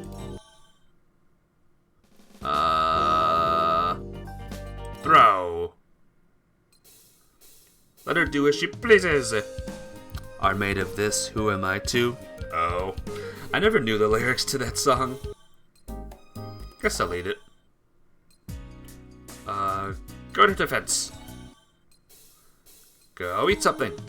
Wrap this up. I'll stay with Mai. Rearrange the room. It could potentially happen. I'll go out too. Walk to school. After thinking about it for a bit, I decide to head toward the school. There's nothing for me to do there, but I might discover something new. And aside from that, I remember something about my past. It's quiet. The school building stands quietly in the sunset. The school building is empty with no signs of life.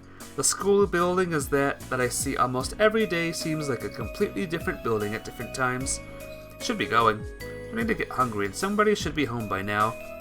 Look at the school building one more time and head home. That was nice. Meatballs in hand. I'll eat some. Energy number 1. Search for Mai. What about Mai? Huh? She's not here. I leave Sayuri's side and look for Mai, whose voice I'd stopped hearing. Not that I hear it all that much even when she's around. At a distance from the crowd, I find her crouched down among the strawberry working hard on something. Mai! She stands up at the sound of my voice. What is it? A rabbit. When Mai turns around, I see a pure white rabbit made of snow in her hands, just as she had said. Its ears are magically crafted from leaves. Did you make that just now? She nods. Mai made the rabbit. Everyone is so happy-go-lucky around here. We can't get to our classes for now. I suppose it doesn't really matter. Grrr, a growl can be heard from the distance. Huh? There's suddenly a large commotion coming from the onlookers. What happened, Sayuri? Immediately return to Sayuri's side. It's the flippin' dog. It bit the teacher. I knew that happened. Here he comes. The teacher? A wild dog. The what? The next thing I knew, I found myself in a crowd of people, jostling each other and running out of the school gates. Ack! What are you going to do, Yuichi? Do you really have to ask? We're unarmed and have no means to defend ourselves. Hey, Mai. Mai is walking in our direction with a snow shovel in hand. You fool! There's no time to be making a snowman. Hey! Mai ignores my calls for her to escape but stands still with her eyes fixed on the wild dog, coming toward her and readies the shovel. Just when I thought she had fallen, I see her running several meters ahead. And then, time goes forward! Usual place. Touch her chest. 'Cause that's a nice thing, a normal thing to do. We want to go to the movies. We invite Mai somewhere. We answer honestly. I'm in the way, aren't I? grab the rice and run. I grab the natto rice and run. Mai will likely be hungry after fighting. If I can protect it, I can give it to her after. But will that thing let me go? My body floats. It's the power emanating from that presence. Pushed by the momentum, I pitch forward. The floor is flowing past at high speed in front of my eyes. When my shoulder hits, a sharp pain runs through me, sending me into violent tremors. If you saw it from the right angle, you might have laughed at how rubbery I looked. Find myself crawling onto the floor, my vision blocked by something. Natto. When I wipe it off my face by hand, a dimly shining blade appears in front of me. From the beginning, might have been better to go for this. Oh well. I can't even turn my body due to the pain, so I grab the hilt and slid it across the floor blindly. All I can do is pray that Mai is able to pick it up.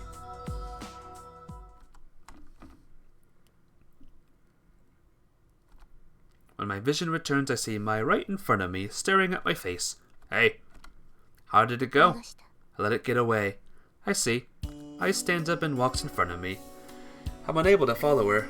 It's because my body is in so much pain that I can't even get up. Mai, I beg for help, but she doesn't come back. It appears that I have no choice but to lie here until I'm able to move again. Hopefully I didn't screw up, like, super badly. Once I'm finally able to move again, I leave the school. I hurry along the deserted road as it's already quite late. As soon as I get home, I jump into the bath to warm my cold body. Feeling exhausted from everything, I dry my hair, quickly return to my bed, and close my eyes.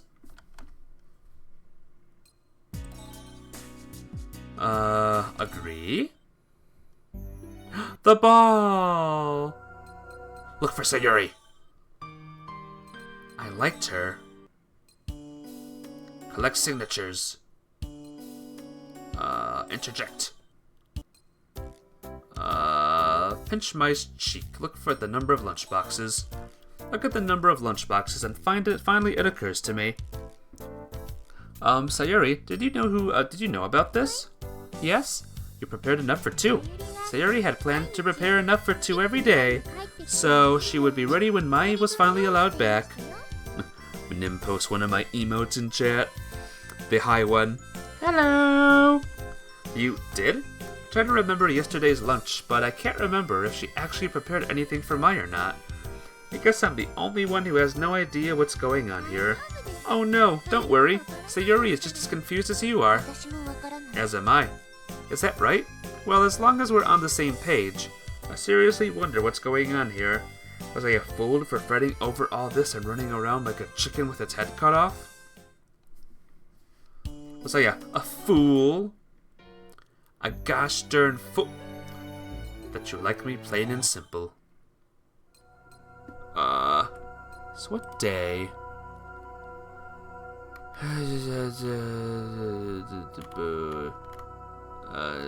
It's the 26th. The 24th right now. The sword is on the opposite side with mine between us. Either way, we have to overcome it first. Ha! As I psych myself up with the wooden sword, I rack my brain for a way to do that. I slash at the enemy. Whoosh! Huh?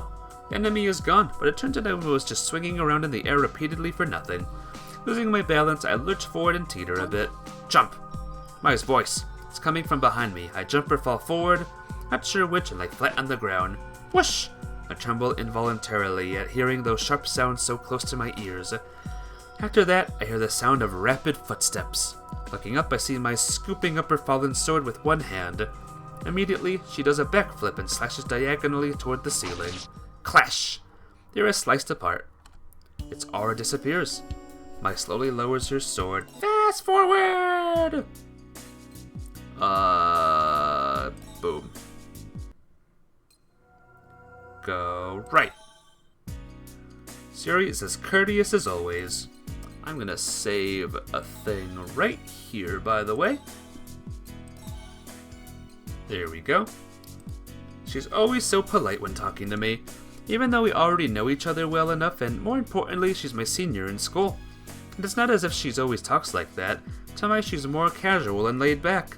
Maybe I've misjudged the closeness of our relationship and there's still a wall between us. I can't help but be bothered by that, though. Give me a second. The 26th, right? I guess it's don't ask her? Because it says forget it here. Oh, why not ask her? Yeah, okay, ask her. You're always so polite and formal with me, Sayuri. Even though you're older than me, I muster up the courage to ask. That's true.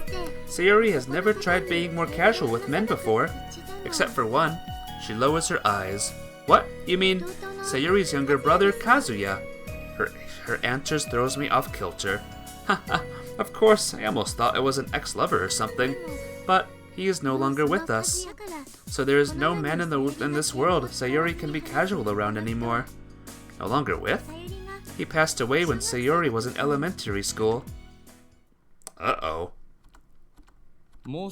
Soon, you'll become an older sister. Yes, father. You'll be in elementary school next year, right? It's a good time for you to learn independence. Yes, father. Your younger sibling, whether it's a boy or a girl, is going to look up to you. You must never forget that, Sayuri. Oh, bye, Minim.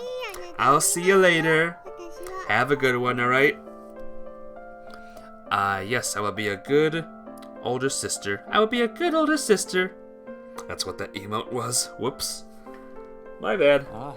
Good. I'm not worried at all, because I know you'll do well. I just wanted to make sure. Yes, I will do my best. Good. You will welcome this new child into the Kurata family with a broad mind and generous spirit. I see. That's quite a big age gap. You must have really doted on him. I held back from commentating at first, but decided to add my take, since Sayuri is speaking about the event with her usual cheeriness. Yes, he was the apple of Sayuri's eye. Sayuri replied casually with a smile. Things were tough after Kazuya was born, though. My parents were very busy at that time. Hey Kazuya, I'm your big sis. Sayuri. That was my first time trying to be less formal with someone. Didn't feel right, but father did order me to exert my authority. I couldn't tell from Kazuya's warbles if he understood me or not, but I'd already become his older sister. He was my responsibility now. After that, father kept telling me to exert my authority and not coddle him. Does exerting my authority mean not coddling him? I assumed that it was the best way to raise Kazuya into a fine young man. The same way father raised me. Father was a splendid person. Many people trusted him. Trust was at the core of his job, so the fact that he kept his job proved that people trusted him. I'm sure that I grew up right, because I had been raised by a father like that. I was often brought along to large gatherings with a lot of people, and all of them were adults. Father often let slip that he only brought me along because I was such a well-mannered child. And I was indeed quite popular during those events. The adults would lavish me with attention. I would go around bowing and saying thank you. I would praise my father as well. Through all of that, I came to recognize that I was a proper child. And I only became a proper child because my parents raised me with authority, not coddling me at all. But I had to raise Kazuya to be a proper child as well, on behalf of their busy selves. By becoming an outstanding older sister, my brother and I would grow up properly together. So I was strict on him when we were alone. Not coddling someone meant being strict with them. Kazuya suffered because of my strictness. Whenever he cried, I would scold him loudly. I wouldn't even give him any milk until he stopped crying. But he still wouldn't stop crying. It was painful for me. The truth was I wanted to give him milk the moment he cried, pat him on the head and cradle him in my arms. I'm sorry, you wanted milk, yes? Here you go, I'm sorry. I think I would have felt calmer and nicer if I had done that, but I wasn't able to, because I wanted him to grow up right. That's why it was so painful, for both Kazuya and me. Around 2 years after Kazuya's birth, the family noticed that Kazuya wasn't talking. He understood what others were saying to the extent a child of his age could, and never tried to say anything himself. Even regular visits to the hospital didn't help. When Kazuya entered kindergarten, I became responsible for his attendance. I would take him there in the morning and pick him up in the evening. Every day was the same. In the morning, Kazuya would be listless. In the evenings, he would be crying. I think it must have been because father didn't put him in a special class even though he couldn't talk. It was father's way of being strict on him, and I thought it was the right thing to do. But that didn't make it less painful. Watching Kazuya shaking with hiccups as he sobbed quietly made me depressed. I wanted to comfort him. Something you want? I'll buy it for you. A water gun, maybe? We can shoot at each other. I wanted to tell him all that, especially since Kazuya had no friends. Let's go to that candy store together. A candy store at the corner where I often saw excited children around Kazuya's age. I wanted to go there and with him, buy a basket full and then eat candy together at the riverbank on the way home. Then we'd scoop water from the river into the water gun. I bought and shoot each other with that. Your big sis is a heck of a lot more athletic than she lets on. I just wanted to play with Kazuya. Wanted to have fun together. Maybe Kazuya would smile then. I wanted to see him smile. I never see him smile before, and I wanted to.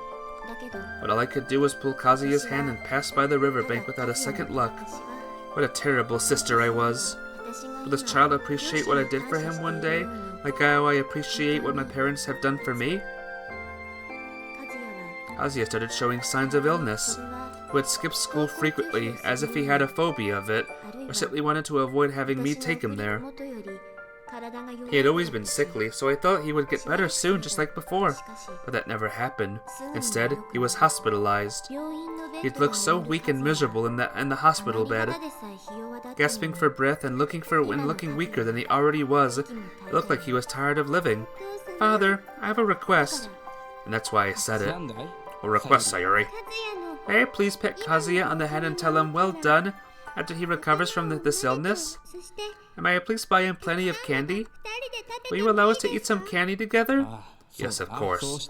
Go ahead. I'm sure that would make Kazuya happy as well. Yes, Father. I was so glad he agreed, even though Father didn't seem happy at the time. Kazuya's illness never got better. What was I to do? I couldn't bear to see him growing more frail and thin by the day. Just once. I would be an improper child just this once. I bought a lot of candy from the shop and sneaked into the hospital building Kazuya was staying in at night. Kazuya was asleep. Even in sleep, he seemed in pain, like he could burst into tears at any time. Maybe it was just the face he was born with. He had always looked like this for as long as I could remember. Kazuya! I called his name to wake him up. Wake up, Kazuya! I shook his shoulder, and he finally opened his eyes to look at me. His expression was grim. He was probably wondering if he was getting scolded again. Not today. I came here to comfort and cheer him up with all my might. Hey, Kazuya, let's eat this together. I spread out all of my candy I managed to stuff into the paper bag across his bed. Kazuya still had a guarded look on his face. Suppose he had no idea what I was trying to do. I removed the wrapper of one candy and put it in his hand. And I unwrapped another one for myself. Let's eat them together. Say ah! We opened our mouths at the same time. Nom! But I was the only one to eat the candy. Come on, Kazuya, together. I'll give the cue again. Say ah! We opened our mouths at the same time. Nom! This time Kazuya ate his candy as well. Tastes good, right? You can eat more when you get better. Together. Nod. Kazuya nodded. I was so happy. And he got us water guns too. I took out 2 water guns of different colors from the paper bag and handed one over to Kazuya. There's no water inside now. Let's play with them once you're better. Pulling the trigger of the empty gun, I fired a wisp of air at Kazuya. Your big sis is actually a heck of a lot more athletic than she lets on. Kazuya nodded.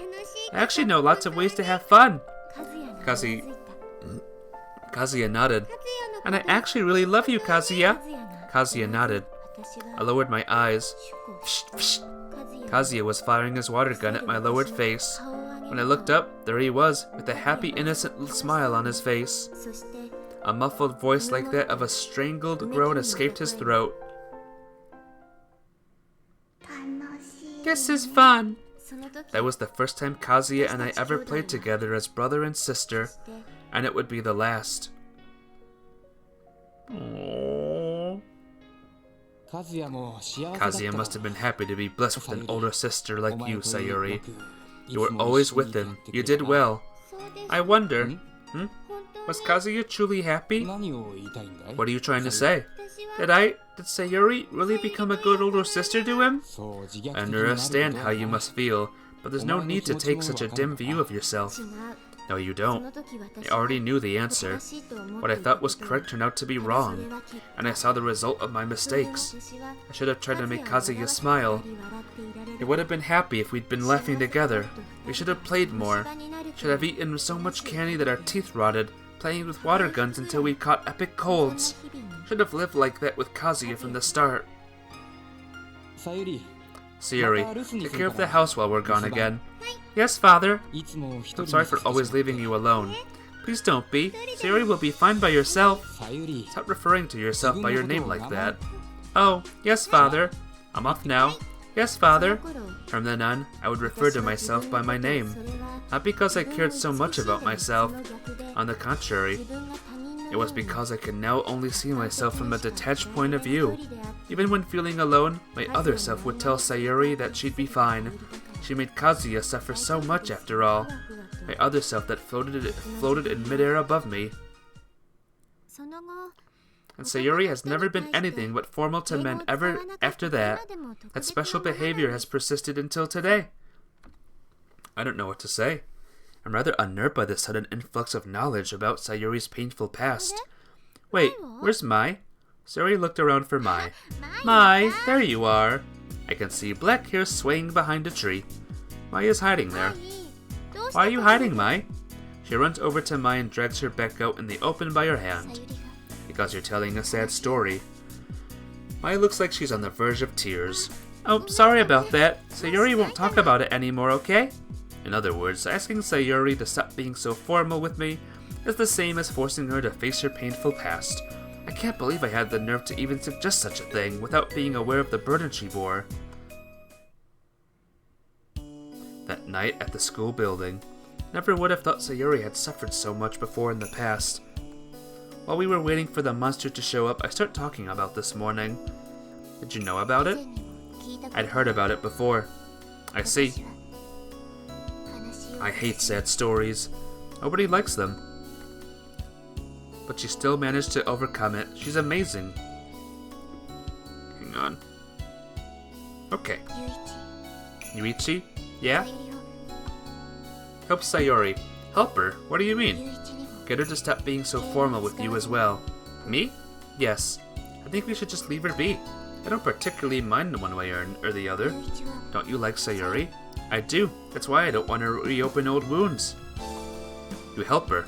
You've been with her for far longer than I have. Mai stops talking. Is she perhaps having second thoughts for saying too much? I need to sort out my thoughts too. I do want to do something for Sayuri as a friend, and I think I should. After school and the next day. It's Yuichi! I bump into Mai and Sayuri on the way home. They're both carrying their school bags, probably about to go home too. At your service. Are you going home? Indeed I am. Want to go home together? Yes, let's go home together. Shall we, Mai? Huh? Where's Mai? You look around to see Mai running down the hallway at full speed until she disappears. She's being way too obvious. Huh? What's wrong with Mai? She wants you and me to walk home together today. She does? Huh? I told her I wanted to go on a date with you. She's trying to create a chance for us to be alone. Want to go on a date with Sayuri? Of course I do. You're a very charming girl. Ahaha, you think too much of Sayuri. You're going to be sorely disappointed. But at least let me try. If you insist. It would seem that Mai approves of it at least. Shall we then? Alright. They hang out at the arcade until the sun sets. Sayuri's reflexes are surprisingly good.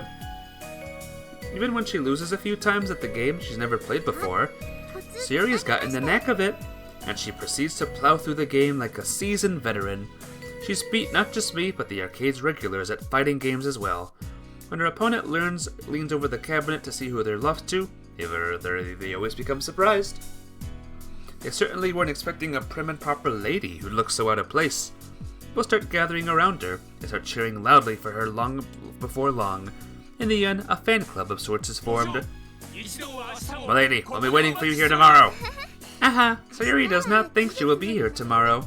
Decide to leave the arcade and her wistful fans. Sayuri must apologize for having so much fun without you. Nah, that was pretty fun for me too. You saw how enamored the crowd was with you, right? I was so proud. Surely you jest. Well, are you disappointed yet? Are you kidding? I've fallen in love all over again. How do you get it? You're charming enough to attract others to you. It isn't true. They were simply impressed by Sayuri's marginally good playing techniques. That's because you're very charming. It isn't true. Sayuri is just an ordinary girl, and a girl of below average intelligence at that. I don't care what you think about yourself. I still love you. Hahaha, Sayuri loves you too, Yuichi. You mean that? Yes, Sayuri loves you, Yuichi. Then be more casual around me. Huh? That will not happen. You're absolutely sure? Yes, Sayuri is very sorry. Nah, you don't have to apologize for that. It's just, I don't think it's healthy for you to be tied down to the past like that. Can I take his place? Kazuya's, I mean? Kazuya had no one but Sayuri. But you have mine and your family. She smiles a little. Sayuri will be just fine. That's what you say, but you never know, right? There's a continuation to that story. After losing Kazuya, Sayuri slit her own wrists. Oh, jeez. Jesus. What? The scar is still there. It was a very deep wound. Sayuri was serious, because it was Sayuri's fault that Kazuya died. That's not. Please listen. That was when Sayuri met her. Back then I was empty inside, because my true self was not within me, but floating somewhere up high. It dawned on me that people only felt real emotions when their true self stayed inside. They were instead looking down from a distance. Everything became of no personal consequence. That's why I wasn't afraid to slit my wrist. I made a suggestion to my below self, and she followed through. That's all. Oh, she's really going to do it. That was the only thought on my mind. The cut was deep, but not deep enough to be fatal. Then spring arrived and I entered high school, a school I chose at random, even though my junior high teachers were clamoring for me to go to a better one. But the school was near home. That was the only reason I chose it. For some reason, my parents didn't oppose my decision. The scar on my wrist still hurt at the time. A new school route, a new school gate. As I passed through, I saw a crowd. New things that never stopped happening. The crowd was surrounded by another first-year student whose hand was being bitten by a dog. The dog must be hungry. What a strange scene, though. Who in their right mind would offer their own hand to a hungry dog? But I realized I was wrong to think that. It was her kindness that moved her to offer her hand to the dog. Though it was an awkward way to show kindness, so much so that nobody noticed it at all, except me. I couldn't help but run to her. Didn't care that the onlookers looked at me strangely. When I reached her, I took out my lunchbox. If you don't mind, can you give it Sayuri's lunch instead of your fist? She stared at me for a short while before nodding in agreement. She didn't smile, awkward as she was, but I could tell she was happy. The dog looked quite pleased after enjoying the lunch I had made too. And then the girl turned around to look at me. I'll treat you to lunch in return. We went to the busy cafeteria together. There are many things to choose from. What's a good choice? Here, beef bowl. Before I could choose, she was already holding out a beef bowl to me. In her other hand was another beef bowl. Basically, saying we should eat beef bowls together. And so we did, at a table next to the window while facing each other. You're different from the others, Kawasumi. She seemed unapproachable. Her reticence made her difficult to read. What she did this morning showed that she didn't care how others viewed her. The other first years must have already labeled her a weirdo. A token of thanks. After suddenly blurting that out, she took some beef from her own bowl and put it into mine. Okay. Well then, this is a token of our friendship. I put even more beef into her bowl. Thanks, she muttered as she munched on her food. I could hear people making fun of her from behind me throughout. Probably those who had seen her unconventional behavior this morning. You have no idea how kind she actually is. And a thought came to me. Wanted to bring this girl happiness. It was the first time I felt something about someone else since I lost Kazuya. Me, the person who had no interest in others and could barely even care about herself. I felt a warmth within that I hadn't felt in a long time. This girl wasn't at all bothered that she was starting her school life with a negative reputation. Starting her school life. Wanted to bring her happiness even then. And then it would lead to my own happiness as well. As the warmth spread inside me, I remembered something, that people are happiest when bringing happiness to others. So I'll stick with her for the next 3 years of our school life and become happy together. Was the one proper thing Kazuya had taught this improper sister of his that I treasured. By bringing happiness to one another, we became happy together. Let's do everything we can to become happy together. Suri found a goal that she could give her all toward. Suri is still a work in progress, but she's trying her best. So please wait for a little while more. I just feel so bad. I'm ashamed of myself for not being satisfied until I dragged that explanation out of her. I probably doesn't know about this either. I have to tell her that Sayuri is happy because of her. Sayuri will be able to say it one day, just does not know when, but since she is quite bad at navigating life. But someday she will be able to say to you, "Morning, Yuichi." So you're reassured of that. Yeah, you take your time. I'll be waiting. You take as long as you need. Of course, Yuichi. Hey, Mai. You took it the last piece of omelet I had my eye on. I had my eye on it too. I had my eye on it since I started eating. I had mine on it since it was on my way to school. You already ate so much I didn't even get a piece. Because it's good. Then you should have let me have some. I want it for myself because it's good. You're just being selfish and are not letting this go. Oh, there's a gorilla walking by. Whoosh! Ha ha ha, you fool! There are no gorillas in a place like this. Pow. Ow! Pow pow pow pow. Hey, stop it. Alright, I'll give it back. I'll give it back already. Right now, I'm happy. I have Mai and Yuichi here with me, eating the lunch I made together as we talk and laugh. This is what I had always wanted to see, the life I had always wanted to live.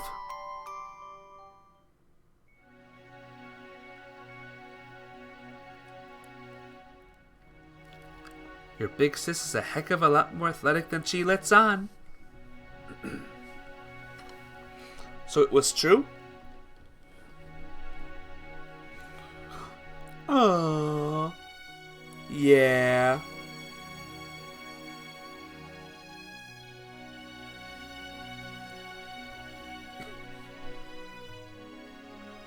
That's cute.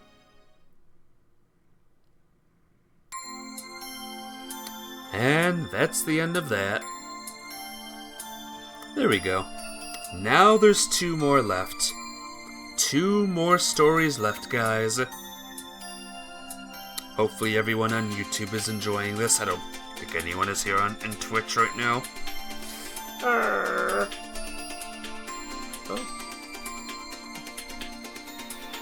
That was good, though. I always find Kazuya's story the most feelsy. Well, enjoy the song again, guys.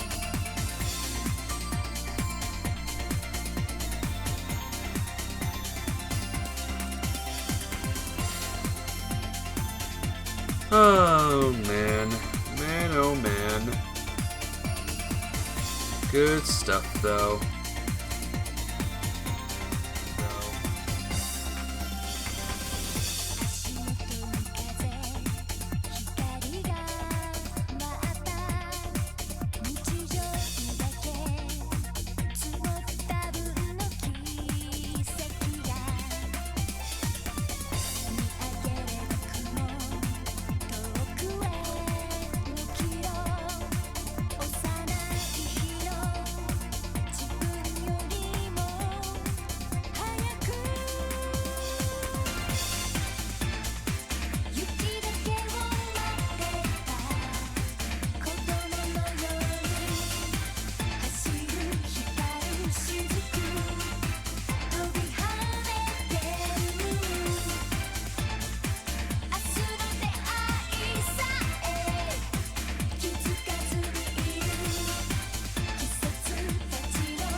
Alright.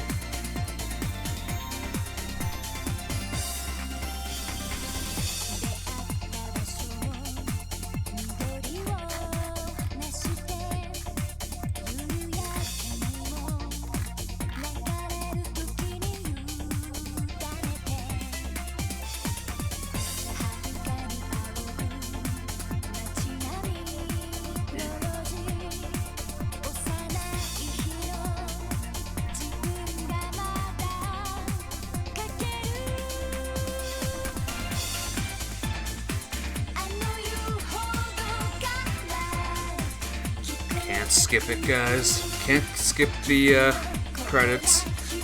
Trust me, I would if I could, but I can't. As good as this song is, I can't skip the credits.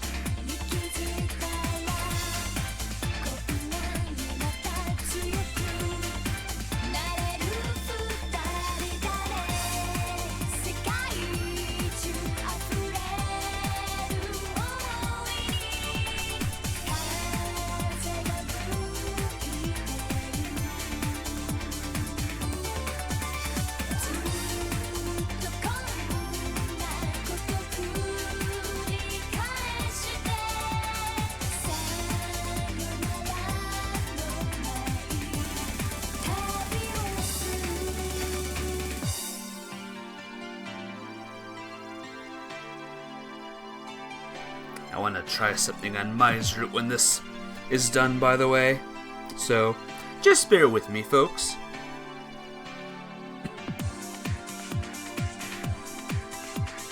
And then we'll move on to the next route. Sound good?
New update. Skip end credits.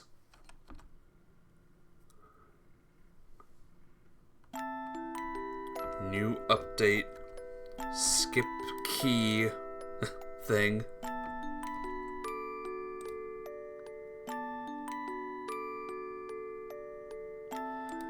Oh well, at least it's nice music. If it was bad music, I'd be like, don't like it.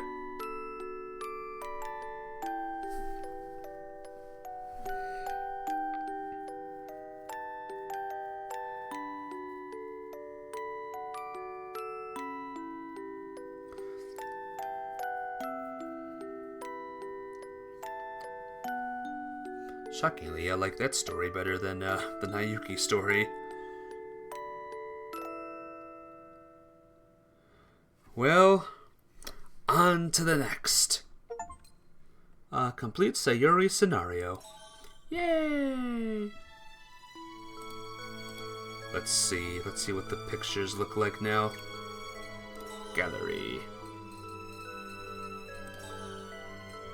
They're in Mai's thing here.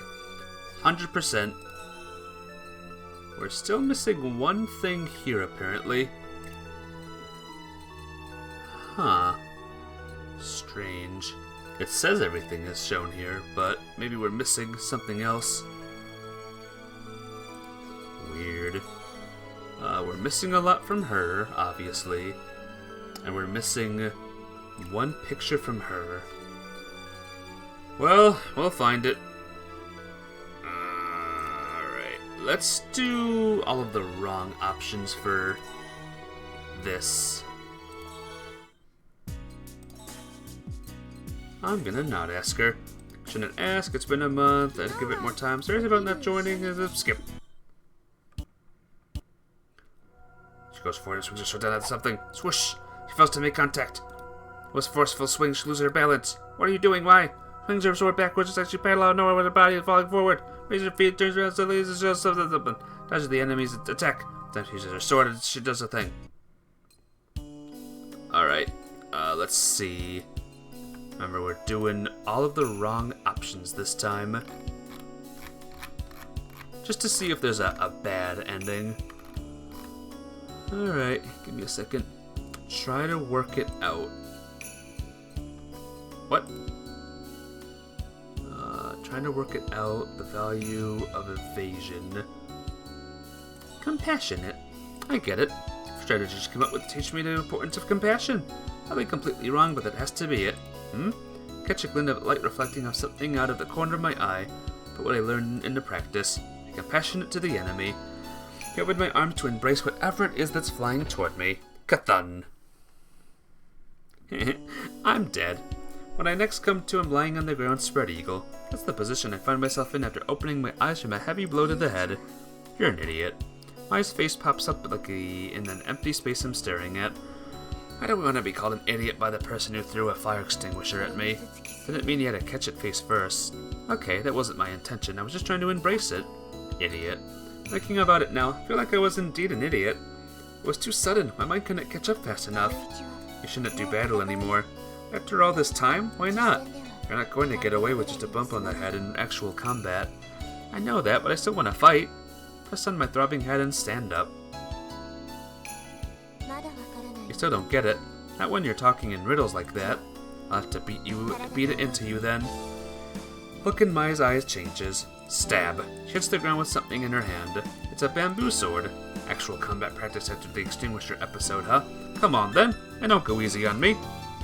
Even if I get hit, the bamboo sword shouldn't do too much damage.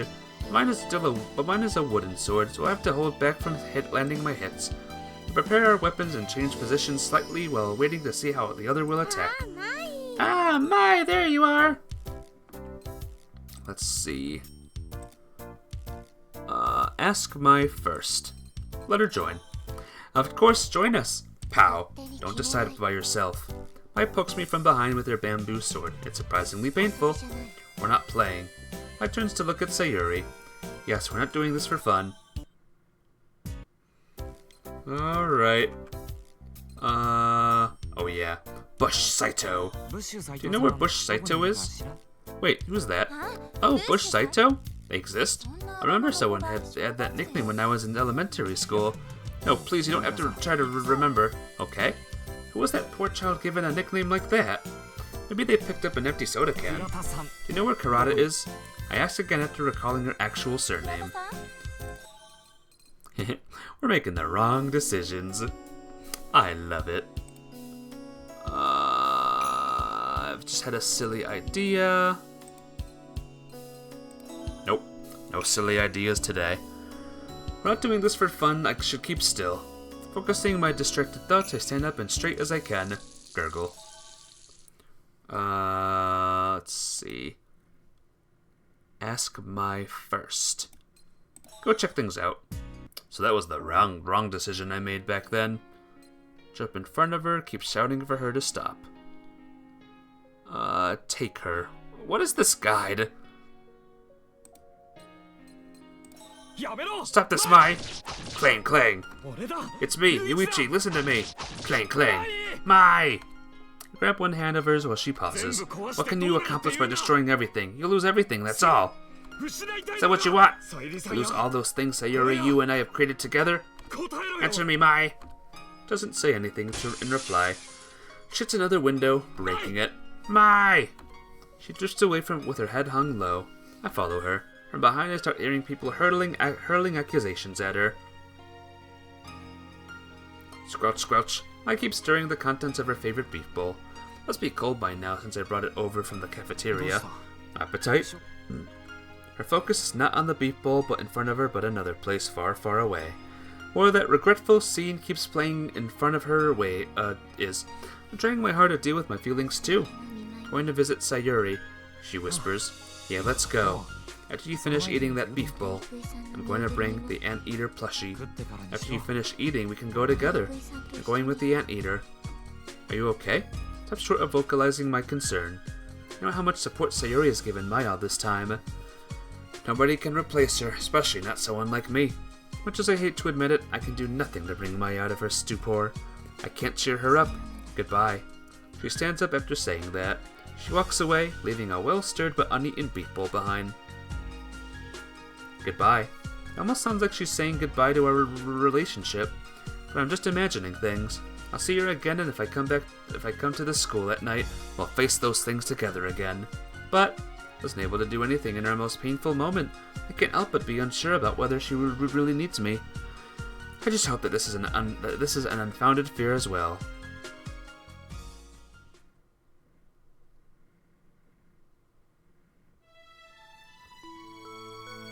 Time passes as usual.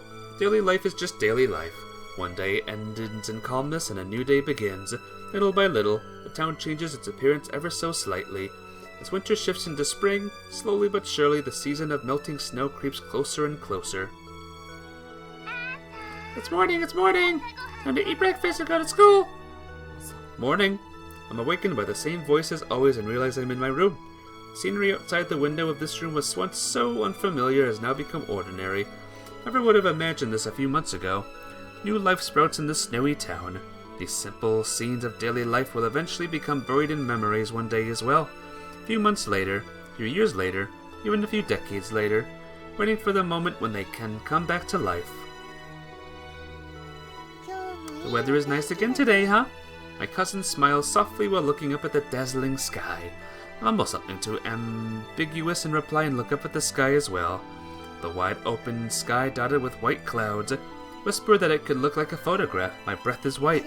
Just a little more to spring. Yuki mutters to herself as she holds her school bag closer. Yeah, my white breath is carried away by the cold wind. Despite my agreement, spring doesn't feel real yet, even though it's almost spring according to my calendar. Suppose it's still going to be a while before the weather catches up with the calendar. Richie, does this road look familiar? Now, Yuki asked me this question before, about this road that we used to walk together on a long time ago. No. A town of memories. Not in my memories, that's for sure. Those long-forgotten memories are buried in the snow. I'll be creating new memories on the snowy white canvas. Have you gotten used to this town yet? Another question that was asked before. Sort of. I nod non-committedly and gaze at this town still covered in pockets of snow. One day ends and a new day begins. New memories are being forged even now. Glad to hear that. At my side, my cousin smiles at me. Priceless time. Precious memories. And I'm taking a break from club activities today. What a coincidence, so am I. You're in the Go Home Club, along with her smile. I'll keep walking.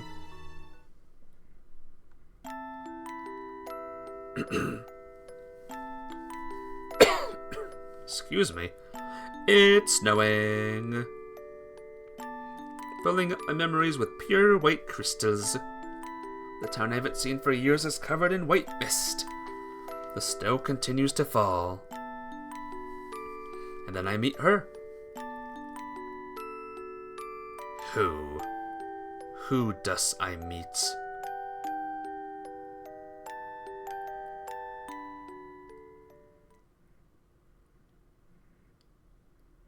Don't be the closing again. Okay. Gaze at the town covered in pockets of snow with Nayuki. Okay. Yay! Another successful story done. Another achievement. Alright. Let's start a new actual one now. And this time we'll start with the Shiori.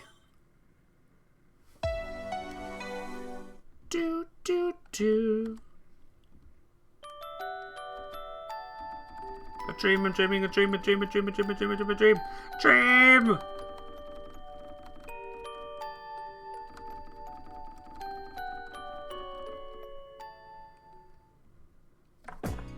Bang. Keep sleeping. Show me around town. Carry your bag, make an excuse, pry further, run away, take it. Take it! Give up. Ask her to do so. It's not true.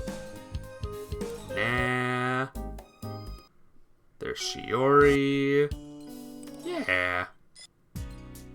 Make her hurry up. Make her wrap up. Who did you come here to meet? Right, yeah, who did you come here to meet? Dodge. Introduce yourself. Let her help. You were helpful. Scream loudly. Give it a try. Did I do it right? I feel like I did it wrong already.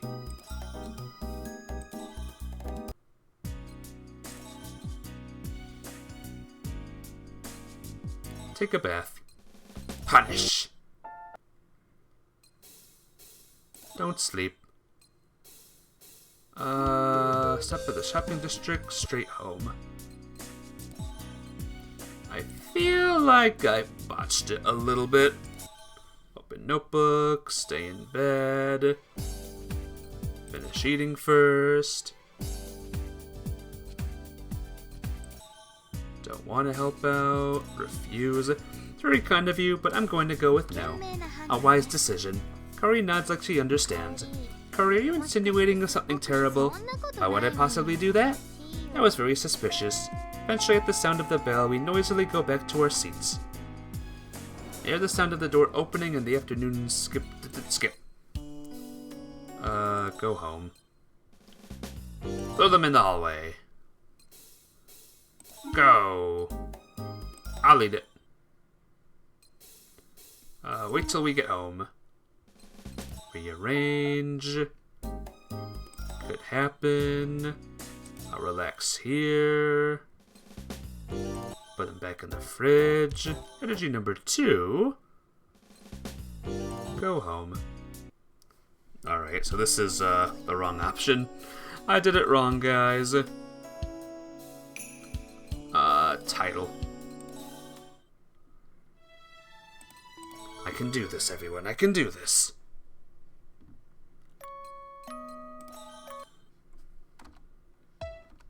Din! Remember when I played Kanon, I just stuck with the guide like crazy. Like a crazy person. Maybe if I do no at some choices, like wake up, show me around town, I'm not carrying your bag, don't make, don't pry further, stay here, refrain, ignore it, unnecessary, guess I'll have one, there's Shiori again, yeah! Hurry up, double hurry up. So I better check this real quick just to see. So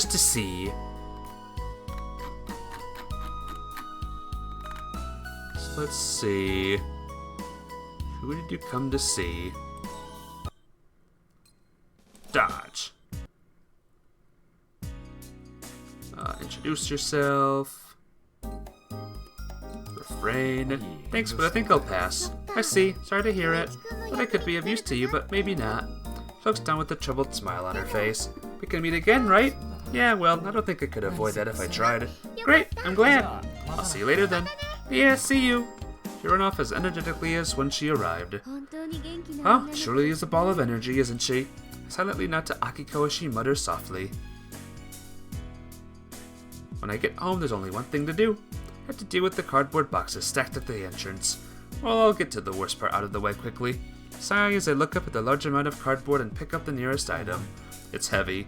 I packed everything myself, but now I'm starting to have regrets about how I went about it. As I carefully carry each box up to the second floor, I start wishing I had more help. Probably should have asked Ayu to help out after all. Probably would have been more helpful than a hindrance. Well, maybe. I'm finished. By the time I finish my work, I am relaxing in my now tidy room. It's already evening.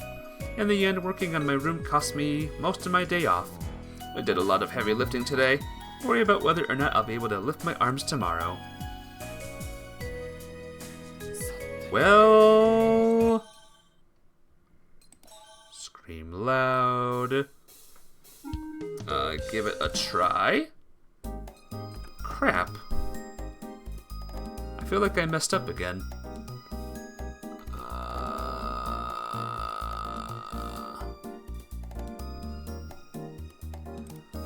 Admit defeat sincerely, apparently.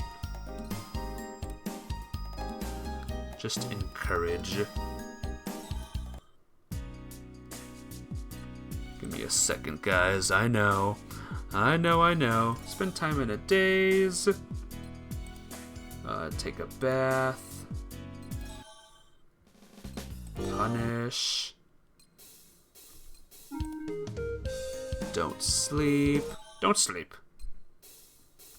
Let her be for now. Buy something to eat. Or go straight home.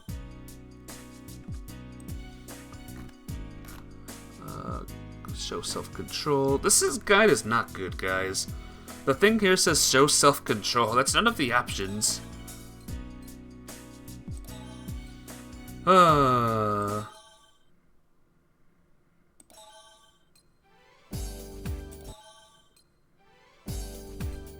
Let's see. 13th. Let her go. I'm eating. Forget it. Forget it.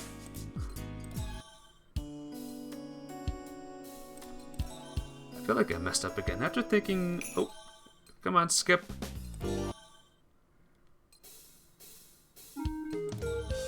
You'll regret it later, so don't. Here, kitty kitty. She doesn't seem to hear my attempts to stop it as she tries to run toward the stray cat. Grab Nayuki's arm and stop her from running. Let go of me, Yuichi! If you don't do that, you'll go to the cat. I mean, it's a cat after all. I don't think that qualifies as an answer. I hate you, Yuichi. Let me go.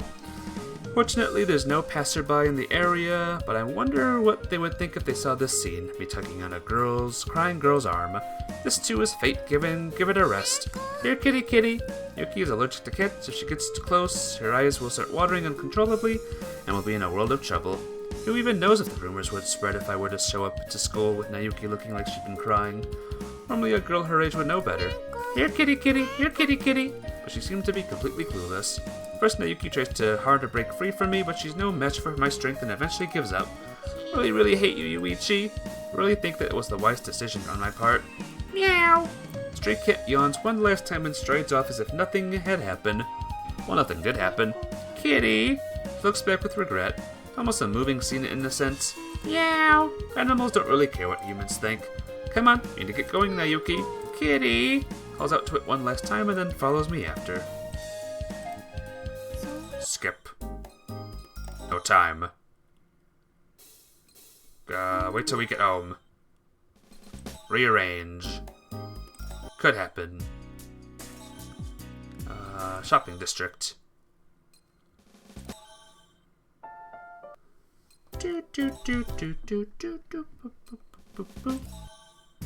And she found the cat, so that's wrong too.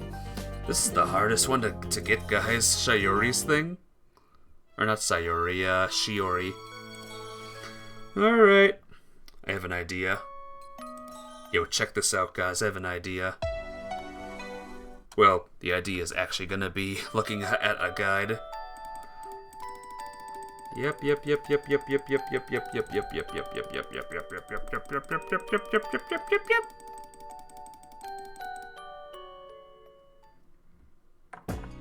Okay, save here. There we go. Now we're going to follow the guide to a T now. So, get up, Could you help me unpack my belongings? I'll manage without you. Please do, no use in trying. Yeah, good guide. The guide at this part says I'll manage without you. While I appreciate your offer, I can't push her too hard. Mayuki, please deal with the boxes that are already in my room. But there are so many of them. I can handle them myself. If you insist. She nods after thinking for a bit, then she trudges up the stairs. Well then, I out a sigh and look at the large number of cardboard boxes and get to work on them. Skip! Next is... No way, I guess. You can manage without me, can you? To be honest, it's so cold outside that I want to avoid getting out whenever possible. But I helped you with your room. That's different. But I picked you up at the station yesterday. You were 2 hours late doing it. If you don't come with me, I'll see you that you have nothing but pickled radish for dinner. You wouldn't. That man, the main, the sides, the drinks, and the desserts will all consist of pickled radish. But as for me, I'll be having cabbage rolls. So what'll it be, Yuichi? Wanna go shopping, Nayuki? Sure! I'm good with nothing but pickled radish. It's extremely cold outside. Don't worry, walking will warm you up. Hope you're right. You'll get used to it in no time. Hope you're right. I walk side by side with Nayuki through the snow-covered city. From time to time, cold winds blow in my face, making me feel suffocated. Come to think of it, we went shopping together like this in the past too. We did? Yeah, we did. I'm sure you threatened me back then too.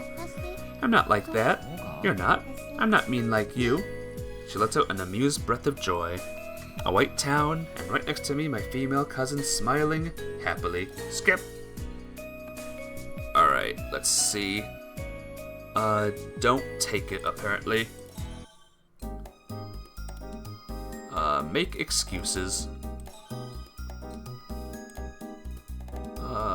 Don't ask. Don't even ask.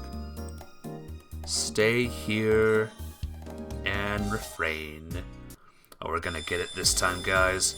We're gonna get it this time. Leave, except indefinitely. Leave, except definitely?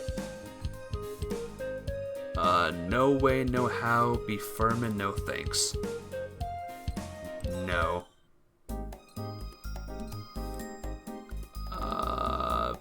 Be firm, no thanks. I don't need any more. She looks down at the bag sadly. I don't need any either then. She closes the steaming bag. Well, you don't have to hold back on account of me.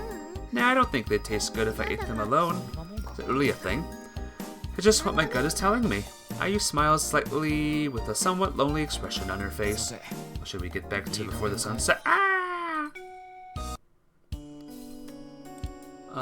No thanks.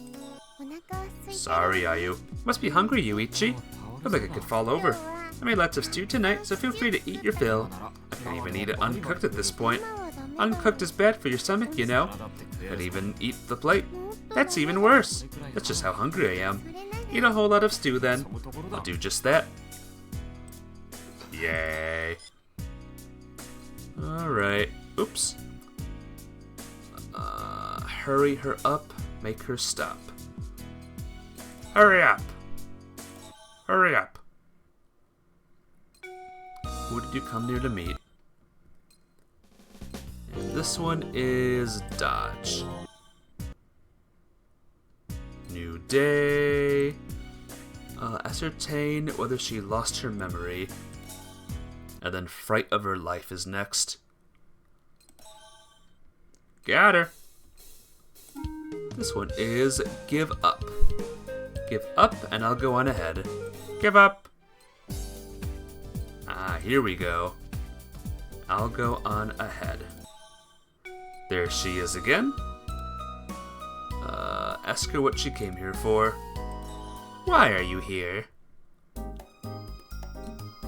Admit defeat. And encourage. Daze. Take a bath. Punish. Don't sleep. Leave her alone. Yes. Well, whatever. Of course it's not the best solution, but there's nothing I can do about it since I'm in class. And the truth is, it was so hard to be as blunt as I was. Eventually, the bells sound, announcing the end of 4th period. The homeroom teacher leaves and the class goes into lunch break mode. Cafeteria again today, Yuichi? Here, real quick. Menu. Save. Yay! We did it! No, I'm going outside. Huh? See you and Nayuki. What? At the time, the back of the school building is naturally isolated from the hustle and bustle of the rest of the school. There is a row of trees with white leaves, and even the steps that would make a nice resting place when the weather gets warmer are now covered in snow. Hey! Hello there! If you only listen to the words, our exchange seems like nothing, but it is a strange scenario because of where we are. Aren't you cold? Of course I'm cold. Although she's wearing a shawl, her short skirt makes her look especially cold. But be better than being too warm. Is it really? I hate both, to be honest. You can wear a bunch of clothes, but there's a limit to how many you can take off. She smiles her usual smile. And if it's too warm, the snowman will melt. It'll be lonely. So do you like this place by chance? Ask the first question that comes to mind. Why do you ask? You're always here. And that's not true. I've ended up in many different places. And why are you here now? She initially came to see someone, she said. And she came to see me. The reason I'm here? She tilts her head. To be honest, I don't really know. So maybe the answer is that I'm here to find the answer to a question I'm not sure of? She shows me a faint glimpse of an expression that is clearly different from before. Yuichi, Shiori smiles suddenly. That sounded kinda cool, didn't it? No, not really. How could you say that? I thought long and hard about what to say. She soon returns to her usual self. You have that much on your hands, you should think of curing that cold of yours. I've got all the time in the world. You said the same thing yesterday. Then I'll think of something new for tomorrow. You don't have to do that, just go home and get some rest. That's no fun. The sad expression from earlier is gone now. This is the Shiori that I know best. But how long do you plan to have this cold anyway? I'm not sure I like that question. What is your doctor saying?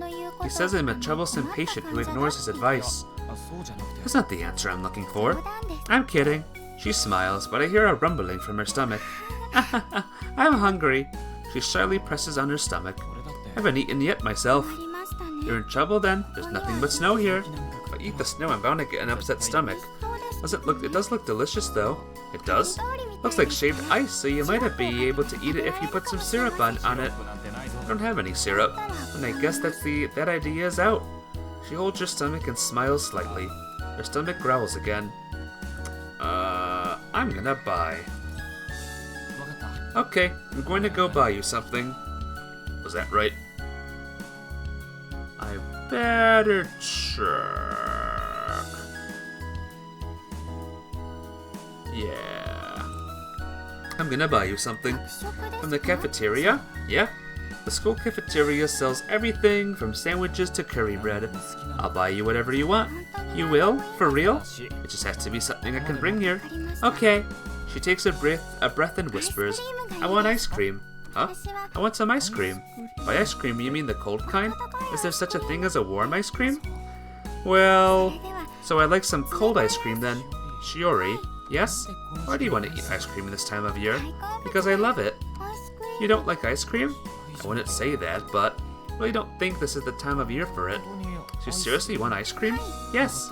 Okay, that's what you'll get. Thank you. I'll be back here in no time. Yuichi? I'm about to go back inside the school building. Shiori's serious voice stops. Vanilla, please. All I can do is grimace. It's delicious.